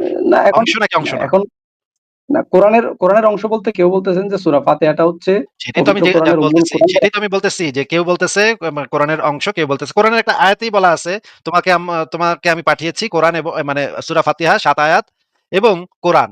এই এবং সূরা হিজরের মাঝখানে ৮৭ দেয়া আছে। নম্বর আয়াতে বলা হচ্ছে। হ্যাঁ, এবং সূরা হিজরে মাঝখানে বলা দেয়া হচ্ছে। আছে। হ্যাঁ, এবং মাঝখানে দেয়া আছে। ওই যে ৭ আয়াত এবং কোরআন। মানে হচ্ছে এই দুটাকে আল্লাহ পাকই আলাদা করে বলছে যে তোমাকে আমি দিয়েছি ৭ আয়াত, সেই ৭ আয়াত এবং কোরআন। তার মানে এখন আলাদা করে এখন যেহেতু আমি তো বলছে এবং মাঝখানে ও দিয়ে বলছে সেহেতু সূরা ফাতিহা তো কোরআনের অংশ না। আবার ওই সূরা ফাতিহা তো কোরআনের ভিতরেই আছে। ওসমান তো সেভাবে কোরআনকে কম্পাইল করছে। সূরা ফাতিহা দিয়ে তো কোরআনকে কম্পাইল করছে। এখন তার মানে হইতেছে কোরআনের অংশ সূরা ফাতিহা কোরআনের অংশ নাকি অংশ না এইটা নিয়ে আপনি নিজেই বললেন ইমামদের ভিতরে ইখতিলাফ আছে মানে মতবিরোধ আছে। একেকজন একেক কথা সেই কইছে। একতলাফটা সেই কেউ কইছে একতলাফটা এটা অংশ, কম্পালসরি না। সেটা হলো কেউ কইছে এটা অংশ, কেউ কইছে এটা অংশ না। তার মানে আমি যখন বললাম তাইলে তো ভাই আপনারা এটাই এখন পর্যন্ত সিওর না যে সূরা ফাতিহা কোরআনের অংশ নাকি অংশ না। তখন আপনি আবার না, কইলেন না, না, কোরআনের না। অংশ এটা। কোরআনের অংশ। কোরআনের অংশ। এখানে একটু ভুল বোঝা আছে। সেটা হলো যে আপনি বা যারা এটা করে যে এখন একজনে একতলাফ করলো একটা বিষয় সেটা কি ফরজ, ওয়াজিব, সুন্নত না মুস্তাহাব বা নফল। মানে এই আপনার জিনিসটা দৃষ্টিতে মানুষের বুঝতে ভুল হয়। যেমন জুবাইর ভাই আপনার হ্যাঁ, দৃষ্টিতে সূরা ফাতিহা হইতেছে কোরআনের অংশ নাকি? হ্যাঁ, আমার দৃষ্টিতে কোরআনের অংশ। আব্দুল্লাহ সবার ইবনে দৃষ্টিতে মাসুদের কোরআনের অংশ। দৃষ্টিতে সারা আব্দুল্লাহ দুনিয়ার কোন ইবনে মুসলমান তো মাসুদের সূরা ফাতিহা অস্বীকার করে না। আব্দুল্লাহ ইবনে মাসুদের আব্দুল্লাহ ইবনে মাসুদ যিনি হচ্ছেন কোরআনের সবচাইতে বড় এবং মোহাম্মদ দ্বারা সার্টিফাইড, সে হচ্ছে মোহাম্মদ দ্বারা সার্টিফাইড যে কোরআন সবচাইতে ভালো বুঝছে, সবচাইতে ভালো মেমোরাইজ করছে আব্দুল্লাহ ইবনে মাসুদ। সে তো কোরআন সম্পর্কে ভিন্ন কথা বলে গেছে ভাই। সে এক জায়গায় বলছে যে আহ, কোরআনের ভিতরে দুইটা সূরা আছে যেই দুইটা সূরা আসলে কোরআনের অংশই না। এইটা আব্দুল্লাহ ইবনে মাসুদ বলে গেছে। তার মানে আপনার মত একটা আর আব্দুল্লাহ ইবনে মাসুদের মত আরেকটা। কোন মত সঠিক এটা আমি জানতে চাচ্ছি না। আমি জানতে চাচ্ছি যে আপনাদের ভিতরে তো বড় বড় ইমামদের মধ্যে খোদ মোহাম্মদের সাহাবীদের মধ্যে এই বিষয়ে মতবিরোধ আছে নাকি? হ্যাঁ, অবশ্যই আছে। শুধু মতবিরোধ না, কোরআন ৭ ভাবে তেলাওয়াত করা যায় সেটাও আছে। সাতভাবে তেলাওয়াত করা যায় বাকি ছয়টা মানে মানে ভাষা ডায়ালেক্ট, সেই ছয়টা ডায়ালেক্টের কোরআন হজরত ওসমান যখন তার কোরআনটা কম্পাইল করছে বাদ বাকি ছয়টা আহ, ইয়া ডায়ালেক্ট সে পোড়ায় দিছিল, তাই না ভাই? না, সে পোড়ায় নাই, পোড়ায় দিছে, না পোড়ায় সে দিছে পোড়ায় ঠিক নাই। আছে। কিন্তু ওইটার সে ওইটার সে যে সে ওইটার যে বেশিরভাগ সে ১৯,০০০ কোরআনের কপি পড়াইছে কিন্তু এই ৬টা ডায়ালেক্টের কোরআনটা পড়ানো হয়েছিল এবং আদি কোরআন আবু বকরের যে আদি কোরআনটা সেটা পড়ানো হয়েছিল হচ্ছে গিয়ে তার পরে যে খলিফা হয়েছিল ওসমানের যে মানে একজন চেলা ছিল সে যখন আহ তার নামটা আমি এই মুহূর্তে ভুলে গেছি সেই ব্যক্তিটার নাম ম দিয়ে নাম, সেই ম দিয়ে যে ব্যক্তিটার কথা আমি বলতেছি সে যখন খলিফা হয়েছিল তখন সে সেই কোরআনের ভার্স গুলা সেগুলো পড়াই দিছিল। আপনি একটু আমাদেরকে বলেন তো যে কোরআনে তো নবী মোহাম্মদ তো বইলা গেছিল যে আমার কাছে ৭ উপভাষায় কোরআন নাজিল হয়েছে, ৭ আনরুফে আহরুফে কোরআন নাজিল হয়েছে, এটা তো নবী মোহাম্মদ স্বয়ং বইলা গেছিল নাকি?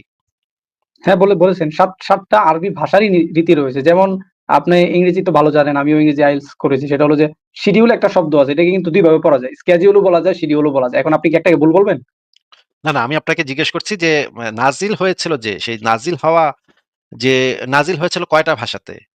মানে জিব্রাইল কোরআন নাযিল হয়েছে মোহাম্মদকে একটি ভাষায় নাযিল হয়েছে, কিন্তু সেই একটি ভাষা ৭টি রূপ রয়েছে।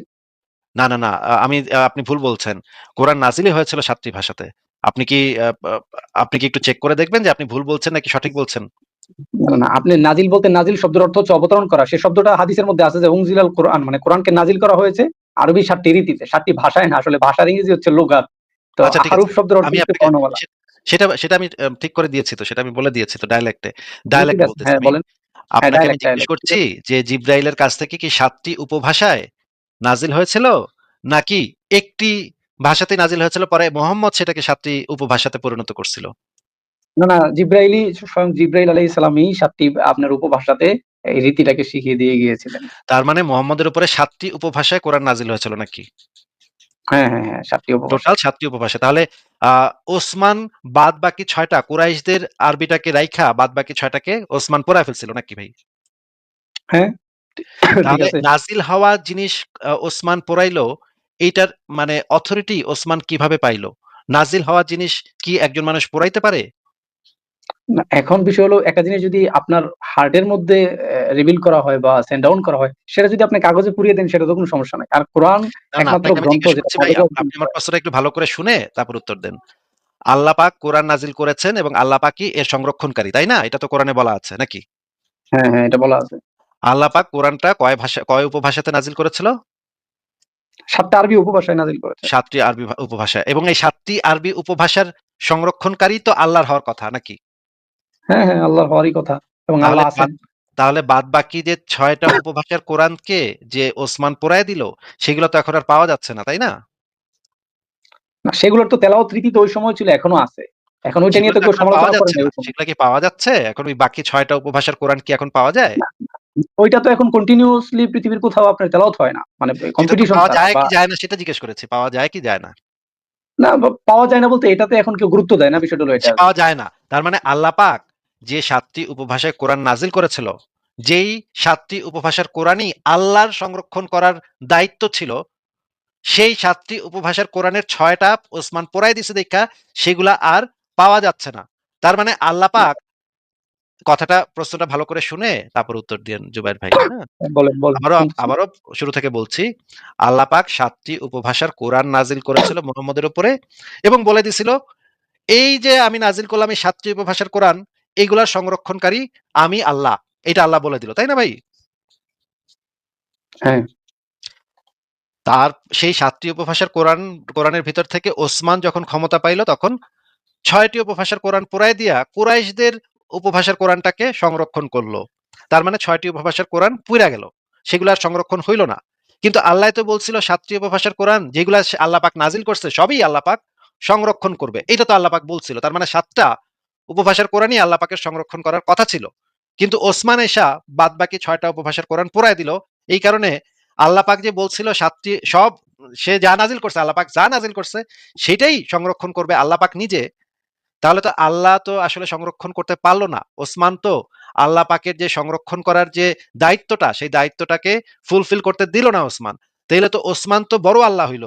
ওসমান তো আল্লাহর উপরে আল্লামি করলো। আল্লামি কইরা তারপরে সে ৬টা উপভাষার কোরআনকে পুড়ায় দিল।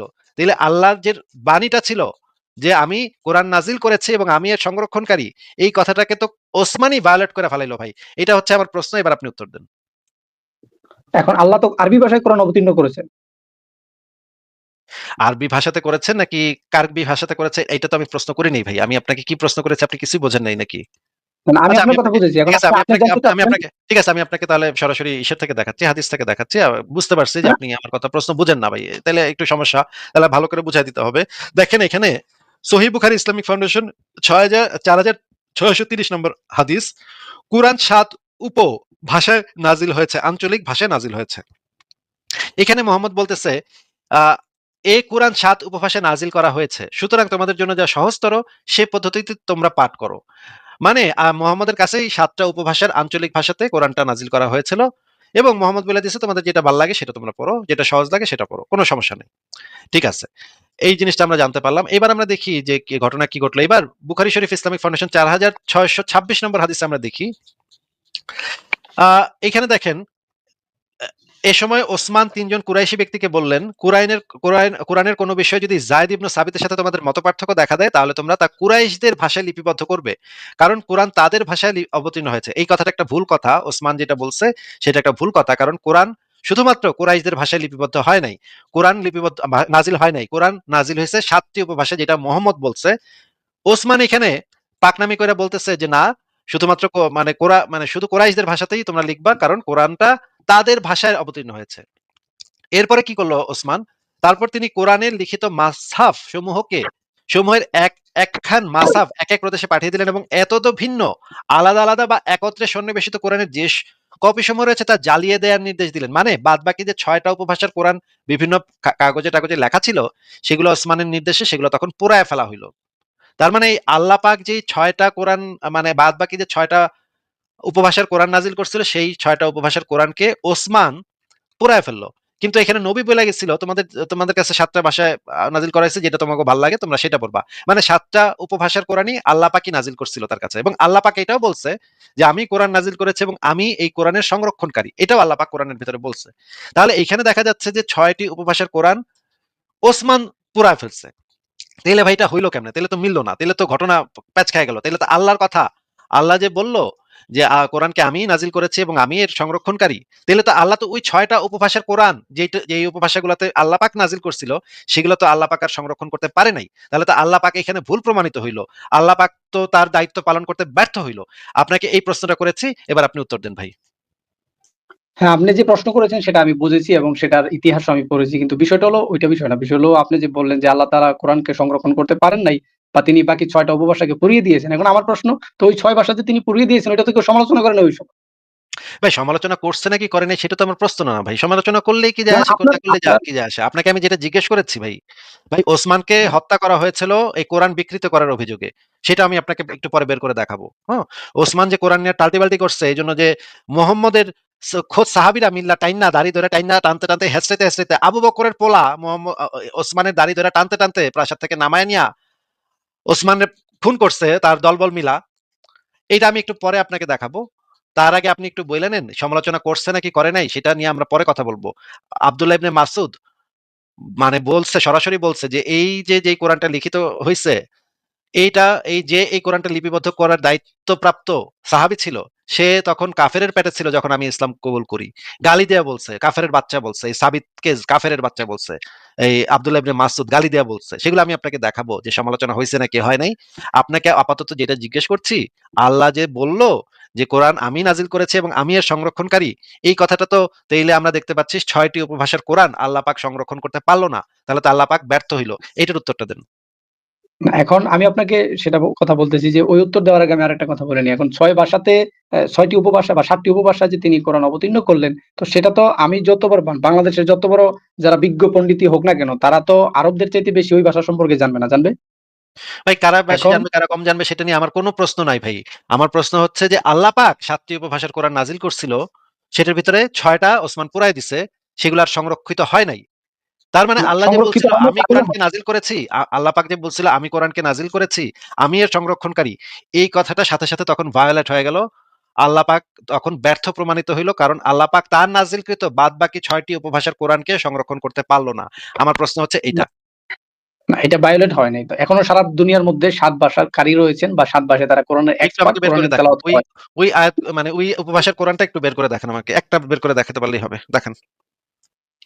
আমি তো আপনার সাথে আসলে এই বিষয়ে ডিবেট আমি আমাকে বের বসি করে নাই। যার দেখান কারণে আমি ৬ আপনাকে উপভাষার যে কোরআনগুলা ওসমান জ্বালায় দিছিল, সেই একটা উপভাষার কোরআন বের করে দেখান তাইলে। ওইটা তেলাওয়াত আছে, ওইটা ওইটা তেলাওয়াত বের আছে করে এবং দেখান। কোরআনে ওই লিখিত। ওইটা বের করে দেখান। যেমন আমি আপনাকে বলি, আচ্ছা আমি আপনাকে বের তেলাওয়াত করে করে দেখান ওই শোনাই। যেমন কোরআনটা কোথায় আপনাকে পাওয়া যাবে? ওই কোরআনটা কোথায় পাওয়া যাবে? ওই যে অন্য উপভাষার কোরআনগুলা কোথায় পাওয়া যাবে? একটা ইয়া দেন। আমরা একটু অনলাইন থেকে বের করে দেখব। দেন বলেন কোথায় পাওয়া যাবে এটা? ঠিক আছে, তো আমি সেটা আপনাকে আমি আপনাকে জুবাইর ভাই মিথ্যা কথা আপনি বলতেছেন কেন? হ্যাঁ, মিথ্যা কথা বলতেছেন কেন? ওই না ৬ মিথ্যা কথা উপভাষার বলছি। কোরআন পাওয়া যায় না ভাই। ওই ৬ উপভাষার কোরআন পাওয়া যায় না ভাই। এগুলা ওসমানের সময় একদম পুরায়-টুরায়, এবং তখন মানে মৃত্যুদণ্ড ঘোষণা করছিল। কেউ যদি অন্য উপভাষার কোরআন যদি আবার তারা বই বানায়, বই-টই বানায়, তখন তাদের বিরুদ্ধে জিহাদ করছে ওসমান। আপনি কি বলেন ভাই? মিথ্যা কথা কেন বলতেছেন? সেটার কারণ কি আপনি জানেন যে কেন তিনি কোরআনকে পুড়িয়ে দিয়েছিলেন? কেন কারণটা আমি জানতে চাচ্ছি না। কারণটা নিয়ে আমরা আলাদাভাবে আলোচনা করতে পারি। সেটা নিয়ে যদি আপনি না, এখন আলোচনা করতে চান, আমি আলোচনা করতে পারবো। আমার সেই জ্ঞান আছে ভাই আলোচনা করার। আপনার কাছ থেকে আমার জানতেও হবে না সেটা। আমি আপনাকে শিখাইতে পারবো সেগুলা। আপনাকে আপাতত যেটা আচ্ছা যাক, জিজ্ঞেস করতেছি, শিখাইতে পারলে তো ভালো। জুবাইর ভাই, আচ্ছা ঠিক আছে, জুবাইর ভাই আপনাকে এই আপাতত মুহূর্তে আমি রেফারেন্স নাই। ভাই, আমি আমার ভাই, ভাই আমি অপারগতা আপনাকে স্বীকার করব। আমি আপনাকে এই গ্যারান্টি দিতে পারি বাংলাদেশের অনেক বড়, বড় আলেমকে আমি ইসলাম শিখাইতে পারি। এই জ্ঞান আমার আছে ইসলাম সম্পর্কে। হ্যাঁ? আমার সাথে যাক, থাকলে তো হুদাই ভালো, পাঙ্গা নিয়েন না। থাকলে তো আমার ভালো। সাথে হুদাই পাঙ্গা নিয়েন না, পারবেন না। আপনাকে যেটা জিজ্ঞেস না, করছি শুধুমাত্র সেটুকুর উত্তর দেন ভাই, যে ৬ টি উপভাষার কোরআন তো ওসমান পুরাই দিছে। তাহলে তো আল্লাহ পাকের যে কথাটা আমি কোরআন নাজিল করেছি এবং আমি কোরআনের সংরক্ষণকারী, এই কথাটা তো সেখানে ভায়োলেট হইল। বাদবাকি ৬ উপভাষার কোরআন গেল কোথায় ভাই? ওসমান কেন পোড়াইলো? এবং ওসমান যে এই কামটা করলো, এখন তো আল্লাহ পাকরে তো ভুল প্রমাণ করে দিল ওসমান। এখন বলেন কি বলবেন আপনি? এখন যে পৃথিবীতে যে কোরআনটা এখন চলমান আছে এটা কি তাহলে ভুল আপনার দৃষ্টিতে? এটা ওসমানী কোরআন, এবং ওসমানী কোরআনটাকে আবারও কয়েকবার এদিক সেদিক করা হয়েছে। সেটার আবার কয়েকটা ভার্সন আছে। সেই ভার্সনগুলো আপনি সেই ভার্সনগুলোর একটা ভার্সন আপনি পড়েন। হাফস কোরআন একটা আছে। জানেন তো এগুলো না, নাকি এটা ভাই তো আমি আপনারা? আপনাকে বলি, রেওয়ায়াত হাফস ইবনে আসিম।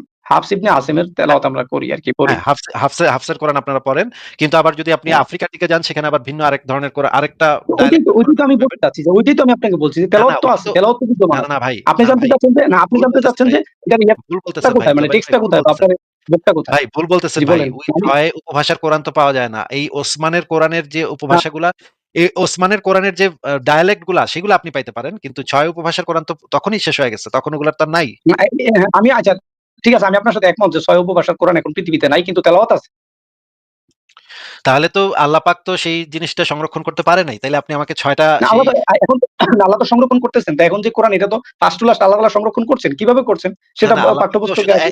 শুধু তো এই এক ডায়ালেক্টের তো পাঠায় নাই। আল্লাহ পাক তো ৭ ডায়ালেক্টের পাঠাইছিল। তাহলে তো ৭ টা ডায়ালেক্টের কোরআন আপনাদের মুখস্থ করা উচিত এখন। আপনারা যদি না, কোরআনে হাফেজ হতে চান, পরিপূর্ণ হাফেজ হতে চান, আল্লাহ পাক যা নাজিল করছে সবকিছু আপনাদের মুখস্থ করার কথা। যেই ৭ টি উপভাষায় নাজিল হইছে সেই প্রত্যেকটা উপভাষা আপনাদের মুখস্থ করার কথা। কিন্তু আপনারা তো সেগুলো করতেছেন না ভাই। বাকি ৬ টা তো আপনারা পাইবেনই না। একটা উপভাষার কোরআন কুরাইশদের যে আরামাইক কোরআন, মানে কুরাইশদের যে আরামাইক যে মানে আরবি ভাষা ছিল, সেই উপভাষার কোরআনটাকে আপনারা এখন পড়তে পারতেছেন। কিন্তু এইটার ডায়ালেক্ট তো ভিন্ন জায়গায় ভিন্ন জায়গায় ভিন্ন ছিল। যাই হোক জুবাইর ভাই, আপনাকে আমি অলরেডি আপনাকে আমি দেখাই দিছি। আপনি হয়তো এখন একটু আ মানে ইসের ভিতরে পড়ে গেছেন, ঝামেলার ভিতরে পড়ে গেছেন যে কি উত্তর দিবেন। না, আপনি ঝামেলাতে হয়তো পড়ি নাই। ঝামেলাতে পড়ি আপনি নাই। হয়তো উত্তর এখনো দিতে পারতেছেন না। আপনি এক কাজ করতে পারেন, এই জিনিসটা নিয়ে একটু গবেষণা করতে পারেন। গবেষণা করে যদি আপনার আরেকটু পড়ালেখা করতে হয়, পড়ালেখা করে তারপর আপনি আসতে পারেন। কোন সমস্যা নাই। আমার লাইভ খোলা থাকবে। আ এবার জুবাইর ভাই, আপনি যে সেই প্রশ্নটা করতেছিলেন, সেই শুরুর যে প্রশ্নটা যে আপনি তো আ ব সেই প্রশ্নটা শেষ করেন ভাই। হ্যাঁ? হ্যাঁ, অবশ্যই। আচ্ছা ঠিক আছে, ধন্যবাদ আপনি আবার বিষয়ে ফিরে আসার জন্য। সেটা হলো যে আমার আ কয়েকটা প্রশ্ন ছিল। আমি কি একটা বলেই শেষ করে দিব, না আরো কন্টিনিউ করব? একটাই করেন আজকে, আবার আবার আইসেন। আমরা তো লাইভ তো সবসময় করি। আবারও আসতে পারবেন, অসুবিধা তো নাই। আচ্ছা, আজকে তো একটাই করেন ঠিক আছে, নাকি? ঠিক আছে। ঠিক আছে, ধন্যবাদ। এই একটা প্রশ্নই আপনাকে করি, সেটার উত্তর দিয়ে আশা করি আপনি উত্তর দিবেন। তো সেটা হচ্ছে যে, যেমন আমি বিয়ে করেছি আজকে ১ মাস হয়। তো এখন স্বাভাবিকভাবে বায়োলজিক্যালি বিয়ের তো ১০ মাস বা ৯ থেকে ১০ মাসের মধ্যেই তো বাচ্চা হয় নাকি? ভাই ১০ মাসের ভেতরে বাচ্চা হবে কি হবে না সেটা তো ভাই কেউ কইতে পারে না ভাই। না, ধরেন মানে ফর এক্সাম্পল হয়তো এটাই তো আমরা মানে দেখতেছি, এরকম মনে ন্যাচারাল করেন ভাবেই তো মনে দেখতেছি। করেন আপনি সাহাবীদের মতো আজল করলেন, হ্যাঁ? আজল মানে তো না, বুঝেন। না, না। নবী সাহাবীরা ওইটাতে আমি যখন আজলে গেলাম না। যুদ্ধবন্দী আমি যুদ্ধবন্দী একদম যুদ্ধবন্দী ন্যাচারাল। নারীদেরকে যখন ধরে আনতো, আপনার নবীর সাহাবীরা যখন যুদ্ধবন্দী নারীদেরকে ধরে আনতো, তখন সেই মেয়েদেরকে বাইন্দা আনতো যখন, তখন তাদের সাথে আজল করত। কারণ কি জানেন? কারণ হইলো এই আজল-টাজল কইরা পেটে বাচ্চা দেওয়া যাইব না। পেটে বাচ্চা দিলে তো বাজারে নিয়ে সেই মেয়েদেরকে বিক্রি করন যায় না। এইজন্য আপনার নবীর সাহাবীরা করতো কি, আজল করতো এবং নবীরে গিয়ে জিগাইছে যে, আচ্ছা "হুজুর যাই হোক, ওই আমরা ওই কি।" বিষয়ে ওই বিষয়ে জুবাইর ভাই, আমরা আলোচনা পরে করব। জুবাইর ভাই, আমার হ্যাঁ। কথাটা তো শেষ করতে দেন। কথাটা তো শেষ করতে দেন। আপনার নবীর সাহাবীরা যখন যুদ্ধ কইরা কাফের মেয়েদেরকে বাইন্দা ধরে নিয়ে আসতো, কাফের দেরকে মাইরা তাদের মা বেটিদেরকে আপনার নবীর সাহাবীরা যখন বাইন্দা ধইরা আনতো, তখন সেই মেয়েদের কে ধর্ষণ করার সময় আপনার নবীর সাহাবীরা করতো কি? আজল করতো। আজল করার সময় আবার করতো কি? যে পাত করে বাইরে ফেলাই দিত। যেন বাচ্চা না হয়। ঠিক আছে? বাচ্চা হইলে কি সমস্যা? বাচ্চা হইলে আবার সাহাবীরা এবার বলতো যে, "বাচ্চা হইলে তো বাজারে নিয়ে মাইয়াগুলারে বেচন যাইব না। বাজারে তো আমরা বেচতে চাই। এই মাইয়াগুলারে তো আবার বাজারে নিয়ে আমরা বেচতে চাই। খোলা বাজারে, দাসীর বাজারে নিয়ে আমরা বেচবো এই মেয়েগুলারে। সেই বাজারে অন্য লোকেরা আইসা এই দাসীগুলারে টিপা-টুপা দেখবে, তারপর কিনা নিয়ে যাবে।" তারপরে আপনার সাহাবীরা এইজন্য নবীরা এসে জিজ্ঞেস করল যে, "নবী, আমরা কি আজল করতে পারি?" তো নবী বলল, "আচ্ছা ঠিক আছে কর। অসুবিধা নাই। করতে পারো। দাসীদের সাথে করতে পারো সাজল।" তখন আপনার নবী এটার অনুমতি দিছিল যে আপনার সাহাবীরা যেন তাদের দাসীবান্দির সাথে বা যুদ্ধবন্দী নারীদের সাথে এই যে ধর্ষণ করার সময় এই আজল পদ্ধতি এপ্লাই করতে পারে। আপনি যদি চান তাহলে আমি সেই হাদিসগুলো আপনাকে বের করে দেখাতে পারি। না, তো আমি দেখানোর যেটা দেখানোর আপনাকে প্রয়োজন বোঝাতে নেই। চাচ্ছি দেখানোর কোনো প্রয়োজন প্রয়োজন নেই। বোঝাতে চাচ্ছি, আপনি আপনাকে যেটা বোঝাতে চাচ্ছি, আপনি চাইলে আজলও করতে পারেন। চাইলে আপনি মানে কন্ডম যদিও আপনার ইসলাম ধর্মে হারাম। আপনি স্ত্রীর সাথে কন্ডম ব্যবহার করতে পারবেন না। কোন জন্ম নিয়ন্ত্রণ পদ্ধতি ব্যবহার করতে পারবেন না। তবে আজল করতে পারেন। একটা হালাল পদ্ধতি আছে। হালাল পদ্ধতিতে আপনি আজল করতে পারেন। তো ১০ মাসে বাচ্চা নাও হইতে পারে। এটা তো অনেক কিছুর উপর নির্ভর করে। আপনার ওয়াইফের বয়স, তার আসলে আছে নাকি, বাচ্চা জন্ম দেওয়ার মানে ক্যাপাবিলিটি আছে নাকি, আপনার বাচ্চা জন্ম দেওয়ার ক্যাপাবিলিটি আছে নাকি, এগুলোর অনেক কিছুর উপর নির্ভর করে। আমি তো ভাই কইতে পারি না যে ১০ মাসেই বাচ্চা হইব কি হইব না, বা ৯ মাসে। যদিও ১০ মাসের কথাটা একটা চালু কথা, এটার আসলে বৈজ্ঞানিকভাবে এটা সঠিক না। বাচ্চা সাধারণত হয় ৯ মাসের ভিতরে। ৮.৫ মাস বা ৯ মাসের মধ্যে বাচ্চা হয়ে যায়।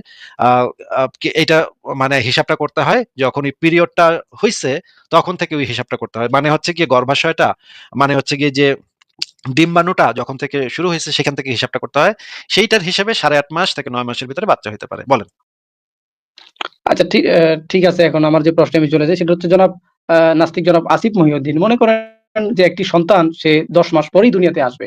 তো এখন দুনিয়াতে আসার আগে আমরা ডিবেট করতেছি। আপনি জানেন যে পৃথিবীতে এতগুলো দেশ আছে। আমি বাংলাদেশে বসে আছি, আপনি জার্মানি বসে আছেন, বার্লিন শহরে বা যেকোনো শহরে আছেন। প্রায় শত, শত দেশ রয়েছে, সাগর রয়েছে, মহাসাগর রয়েছে, মহাবিশ্ব রয়েছে। এটা আপনি আমি জানি। কিন্তু একটা ছোট্ট বাচ্চা যখন সে দুনিয়াতে আসবে বা 10 মাস আগে তার নাম সম্পর্কে আমরা জানি না, তার অর্গান সম্পর্কে আমরা জানি না। সে যখন 10 মাস পরে কমপ্লিটলি একটা হিউম্যান বিইং হিসেবে বা মানুষ বুঝতে হিসেবে সে পেরেছি ভাই, বুঝতে পেরেছি এই ভাই। পৃথিবীর মধ্যে বুঝতে পেরেছি ভাই। এগুলোর সেই উত্তর অনেক সেই বছর আগে থেকে দেয়া আছে ভাই। হ্যাঁ? অনেক বছর আগে থেকে দেয়া আছে। এইজন্য আপনাকে না আমি এই লেখাটা একটু বের করে দেখাই ভাই। এগুলা না অনেক বছর আগের মানে এগুলা না, না, হচ্ছে না, আমি জমজ বাচ্চার কথা যখন বলতেছি না। স্কুল জনাব আসিফ সাহেব, আমার কথাটা ভাই আপনি প্রশ্নটা শেষ করেন, এরপর আপনি দেখেন। আমার ভাই প্রশ্নটা শেষ করি আমি। আমার মনে হচ্ছে যে আপনি এইটাই বলবেন এই যে যমজ বাচ্চাদের না, যুক্তিবাদী না, না, কথা আমি এটা বলব না। যমজ বাচ্চার পেটের যুক্তির কথা বাচ্চা বলা, আমি কেমনে কথা বলা। আপনি আমার পেটের বাচ্চা কেমনে জানবে যে বাইরে একটা দুনিয়া আছে? এই টাইপের একটা কথাবার্তা বলবেন আপনি। আপনার কথা শুনে আমার বোঝা শেষ। আমি এইটা নিয়ে বহু বছর আগে এই সমস্ত মানে বাচ্চা পোলাপানের যুক্তির খণ্ডন করে রাখছি এখানে। একটু যদি আপনি সংশয়.com এ ঢুকে এই লেখাটা পড়ে নেন, এইখানে এই বিষয়ে পরিষ্কারভাবে বলা আছে। এবার বলেন। আচ্ছা, আপনি আজকে তাহলে আপনার ১ মিনিটের মতামত দিয়ে শেষ করেন। আপনার এখন বর্তমান মতামত কি তাহলে? যে এই একটা বাচ্চা আসবে ১০ মাস আচ্ছা। পরে, সেই একটা প্লান পৃথিবী, সেই প্লান পৃথিবী সম্পর্কে জানে না। তো মৃত্যুর পরে আপনি কিভাবে অস্বীকার করেন বা আমি কিভাবে অস্বীকার করি যে পরকাল বলতে বা একটা জগৎ বলতে কিচ্ছু নাই? ভাই সেটা যদি পেটের বাচ্চা আপনি আমি পেটের বাচ্চা যে এই জিনিসটা বাইরে কি আছে না না আছে সেই জিনিসটা আপনি জানেন। আপনি জানার ফলে আপনি এমন একটা উদাহরণ ব্যবহার করতেছেন যেটা আপনি আপনার জ্ঞান থেকে জানেন। ঠিক আছে?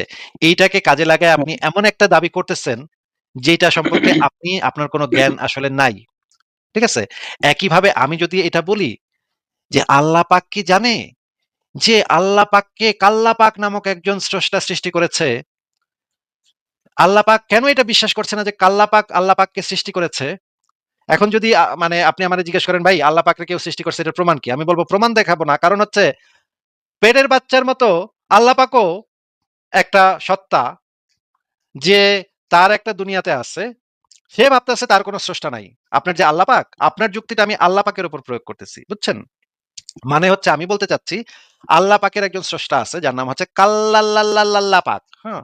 এই কাল্লাল্লাল্লাল্লাহ পাক আল্লাহ পাককে সৃষ্টি করেছে। এখন এটার প্রমাণ কি? যখন আপনি আমার কাছে বলবেন যে, "ভাই এটা আপনি কই পাইলেন? এটা এরকম কথার প্রমাণ কি ভাই?" তখন আমি বলব আপনাকে একই যুক্তি দেখাবো যেই যুক্তিটা একটু আগে আপনি আমাকে দেখাইছেন যে, "ভাই পেটের বাচ্চা কি পেটের থাকা অবস্থায় জানে যে পৃথিবীতে কত কিছু হইতাছে না, না হইতাছে এটা তো জানে না, তাই না? পেটের থেকে বাইরিলে তখন সে জানতে পারবো।" এই একইভাবে আল্লাহ পাকও এখন ওই রকমের একটা পেটের ভিতরে আছে। এই কারণে আল্লাহ পাক জানতাছে না যে কাল্লাল্লাল্লাল্লাল্লাহ পাক আল্লাহ পাককে সৃষ্টি করেছে। হুম? সেই কাল্লাল্লাল্লাল্লাল্লাহ পাকটা আছে না? সেই কাল্লাল্লাল্লাহ পাকটা হচ্ছি আমি আসিফ মহিউদ্দিন। ঠিক আছে? আমি মানুষ হইয়া পৃথিবীতে আসছি দেখতে যে আল্লাহ পাক, আল্লাহ নামক আমার যে বান্দা আল্লাহ পাক, আমার যে দাস আল্লাহ পাক, সেই আল্লাহ পাক পৃথিবীটারে ঠিকঠাক মতো বানাইছে কিনা এটা আমি দেখানোর জন্য মানুষ হয়ে আমি হচ্ছে সেই কাল্লাল্লাল্লাল্লাহ পাক। বুঝছেন ভাই? আমি এই পৃথিবীতে এসে দেখতেছি আল্লাহ পাক ঠিকঠাক মতো সবকিছু করতেছে কিনা। ঠিকঠাক মতো না করলে আল্লাহ পাক যখন মরবো তখন ওরে আমি জাহান্নামের নামে নিয়া এমন পিটামু আল্লাহরে বাইন্দা যে ও আর কানতে কিছু বাকি থাকবো না। না, আমি সেটা যদি যদি এই যুক্তি আপনার দেখাই, ক্ষমতা থাকে, জুবাইর ক্ষমতা ভাই আমি আপনি যদি এই যুক্তি জি। দেখাই, তাহলে কি আপনি আমার এই যুক্তিতে আ বিশ্বাস করবেন যে ভালোই তো যুক্তি দিছে আসিফ মহিউদ্দিন। সে হইতেছে কাল্লাল্লাহ পাক, যে হইতেছে আল্লাহ পাকের স্রষ্টা। আল্লাহ পাক যেমন পেটের বাচ্চা যেমন জানে না বাইরে পৃথিবী কি, আল্লাহ পাকও তেমনি জানে না যে তার একজন স্রষ্টা আছে। এই যুক্তি তো আপনি মানবেন না, তাই না? আমি নিশ্চিত যে আপনি এটা যুক্তি মানবেন না। আপনি কইবেন, "ভাই এটা আপনি কেমন কথা কইলেন? এটা তো কোনো প্রমাণ নাই। হুদাই আপনি এই সমস্ত বানায় কইতেছেন।" ঠিক না, আসলে তো জুবাইর ভাই, ঠিক। আপনি তো ঠিকই। বানায় বলতেছেন ভাই। হ্যাঁ, এটা মানা যায় না। ঠিকই। হ্যাঁ, আমি একদম বানায় বলতেছি ভাই। এই বিষয়ে কোনো সন্দেহই নেই আমি যে বানায় বলতেছি। আমি আপনার যুক্তিটা কেন একটা লোয়ার লেভেলের সুনাহাগা মার্কা যুক্তি সেটা বোঝানোর জন্য আপনাকে এই উদাহরণটা দিলাম। কারণ এই যুক্তিতে যদি আল্লাহ পাক প্রমাণ আপনি করতে চান, তাহলে একই যুক্তির কাঠামো ব্যবহার করে আমি আল্লাহ পাকের আরেকজন স্রষ্টা কাল্লাল্লাহ পাককে প্রমাণ করতে পারি। আপনি যদি এই যুক্তি ব্যবহার করে আল্লাহ পাককে প্রমাণ করার চেষ্টা করেন, তাহলে আমি এই একই যুক্তির কাঠামো ব্যবহার করে আল্লাহ পাকের আরেকজন স্রষ্টাকে প্রমাণ করার চেষ্টা করতে পারি। তখন তো আর আপনি এটা মানবেন না। কিন্তু যুক্তির কাঠামো তো আপনিও যেটা দিছিলেন, আমিও একই যুক্তির কাঠামো দিচ্ছি। যুক্তি তো সব ক্ষেত্রে সমান হবে ভাই। যুক্তি তো এক ক্ষেত্রে কাজে লাগবে, এক ক্ষেত্রে কাজে লাগবে না এমন তো হইতে পারে না। আপনি যদি আপনার যুক্তির কাঠামো যদি এটা হয়, আপনার আর্গুমেন্ট যদি এটা হয়, তাহলে আপনার আর্গুমেন্ট দিয়ে আমি আল্লাহ পাকের একজন স্রষ্টা প্রমাণ করতে পারি। সেটা তো ভাই আপনি মানবেন না নিশ্চয়ই। তাহলে আপনার যুক্তিকে অন্যরা কেন মেনে নিবে এটা একটু বলেন। না, ঠিক আছে। আমি বলছি না যে যুক্তি মানার জন্য। আমি জাস্ট আপনার মতামতটাই জানতে চাচ্ছিলাম। ঠিক আছে ভাই, আপনি আপনাকে যেটা বলার বলে দিছি এবং লেখাটা লিখে রাখছি, একটু পড়ে দেখেন। আশা করি ঠিক আছে, আবারও কথা আরেকটা হবে প্রশ্ন আপনার সাথে। জুবাইর ভাই, আপনি কিন্তু আরেকটা আমি প্রশ্ন। কোনো ভাই জুবাইর ভাই, আপনার সাথে তো ভালোভাবে আমরা কথা বলছি, তাই না? আপনি তো কথা বলার না, জন্য আমিও কিন্তু আপনার সাথে ভালো ব্যবহার কথা বলেছি। আমি কিন্তু হ্যাঁ, আপনাকে কিছু অবশ্যই। ইনসাল্টিং কিছু বলিনি। অবশ্যই না, আপনি আমি আপনাকে বলেননি, আপনি খুবই আচ্ছা, সেটা ভদ্র মানুষ। সর্বশেষ একটা বিদায়ী সৌজন্যমূলক কথা বলে শেষ করতে চাই। আমিও বিদায়ী, আপনিও আপনার অনেক আরো দর্শক আছে তাদের সাথে কথা বলবো। সেটা হচ্ছে যে মনে করেন যে আসিফ মহিউদ্দিনও মারা গেল, আমিও জুবায়ের আহমেদ চলে গেলাম। কিন্তু থাকবো না তো, এটা তো ভাই অস্বীকার এই করার কোনো প্রশ্নের উত্তর দেয়া আছে। নাই ভাই যে এই চলে প্রশ্নের যেতে উত্তর হবে। ভাই জুবাইর ভাই, আরেকটা প্রসঙ্গ না, আপনি তুলতেছেন। এটাকে বলা হয় প্যাসকেলের ওয়েজার, হ্যাঁ? আপনি একটু সংশয়.com এ ঢুকে প্যাসকেল লিখবেন, প্যাসকেল লিখে সার্চ করবেন। আপনি ওইটা একটু পড়ে নেন ভাই। এই প্রশ্নের উত্তর হাজার বার দেয়া হইছে ভাই। আমার YouTube এ আলাদা ভিডিও করে রাখা আছে। এই আপনি এখন যেটা বলতেছেন সেটাও একটা আর্গুমেন্ট, একটা পুরনো আস্তিক্যবাদী আর্গুমেন্ট, যে প্যাসকেলের ওয়েজার বলে যে যদি মইরা যাওয়ার পরে যদি দেখি আল্লাহ পাক খাড়ায় আছে, তাইলে কি করব ভাই? তাইলে তো ভাই আপনার তো কোনো এখন আপনি তো ভাই এখন বাড়ায় বলবেন। আপনার সাথে আমি আমার তো দেখা ভাই হয়ে গেল, বেঁচে কথার যাবো। কথা। ভাই আপনি আপনার বলবেন সাথে যে আমার দেখা হয়ে গেল। আপনি বলবেন যে ভাই আমি তো বাইচা যাবো আল্লাহ পাক, আমি তো অন্ধভাবেই না হয় বিশ্বাস করছি, কিন্তু আমি তো আল্লাহ বাইচা যাবো অন্ধ বিশ্বাস কইরা। কিন্তু আপনি তো ভাই নাস্তিক, আপনি তো বাড়াই বলবেন আল্লাহ তো আপনার মাইরা পিরা তক্তা বানায় দিব। এই প্রশ্নের উত্তরও ভাই হাজার বার দেওয়া হয়েছে। আপনি একটু কষ্ট করে সংশয়.com এ ঢুকে পড়েন, অথবা আমার ইউটিউব চ্যানেলে ঢুকে প্যাসকেল লিখে সার্চ করেন, পাবেন। ওইটা আপনি একটু দেখেন, হ্যাঁ? তারপর আপনি যদি আরো ফার্দার আর্গুমেন্ট করতে চান, তাহলে পরবর্তী লাইভে আইসেন, তখন ফার্দার আর্গুমেন্ট করব। ঠিক আছে? না, আপনার সাথে কথা বলবো, সমস্যা নাই। আমরা বিতর্ক করতেই পারি সুন্দর ভাষায়, শালীন ভাষায়। তার মানে এই না যে বিতর্ক করার অর্থ এই না যে আসিফ মহিউদ্দিন হেরে গেল, জুবায়ের আহমেদ জিতে গেল। আমরা জ্ঞানের আলোচনা করতে পারি, সেটা ইসলাম উৎসাহ দেয়। না, মুমিন কখনো হারতেই পারে না ভাই। মুমিন কখনো হারে না ভাই। এটা তো কি কইলেন ভাই? এটা কোন কথা না, কইলেন? নাস্তিকরা সবসময় হেরে মুমিন যায়। মুমিনরা প্রতিদিন হারতে এসে পারবে আমার না। দাঁত ভাঙা জবাব দিয়ে যায়। আমাকে হারায় দিয়ে যায়। এটা তো ভাই খুব স্বাভাবিক বিষয়। আমরা সবাই জানি। মুমিনরা অলওয়েজ সেটা জয়ী। হচ্ছে, ঠিক আছে? আমি ১ম বলেছি। আ ওকে, ঠিক আছে। আমি আপনার জন্য সঠিক পথেরই দোয়া করি। খারাপ তো আর বলতে পারি না। যদি আপনি এখনো সঠিক পথে চলে আসেন, হতে পারে আল্লাহ আপনাকে ক্ষমা করবেন। ঠিক আছে ভাই, ভালো থাকেন তাহলে। আপনাকে বিদায় জানাই। আপনার শিশুকামী ওকে, নবীর ধর্ম নেয়ার কোনো ইচ্ছা আমার নাই ভাই। ঠিক আছে ভাই। শিশুকামী নবীর ধর্ম আপনি আমাকে দাওয়াত দিতে আসছেন। এটাই একটা আ মানে উদ্ভট বিষয়। আচ্ছা ঠিক আছে, পরের জনকে যুক্ত করি।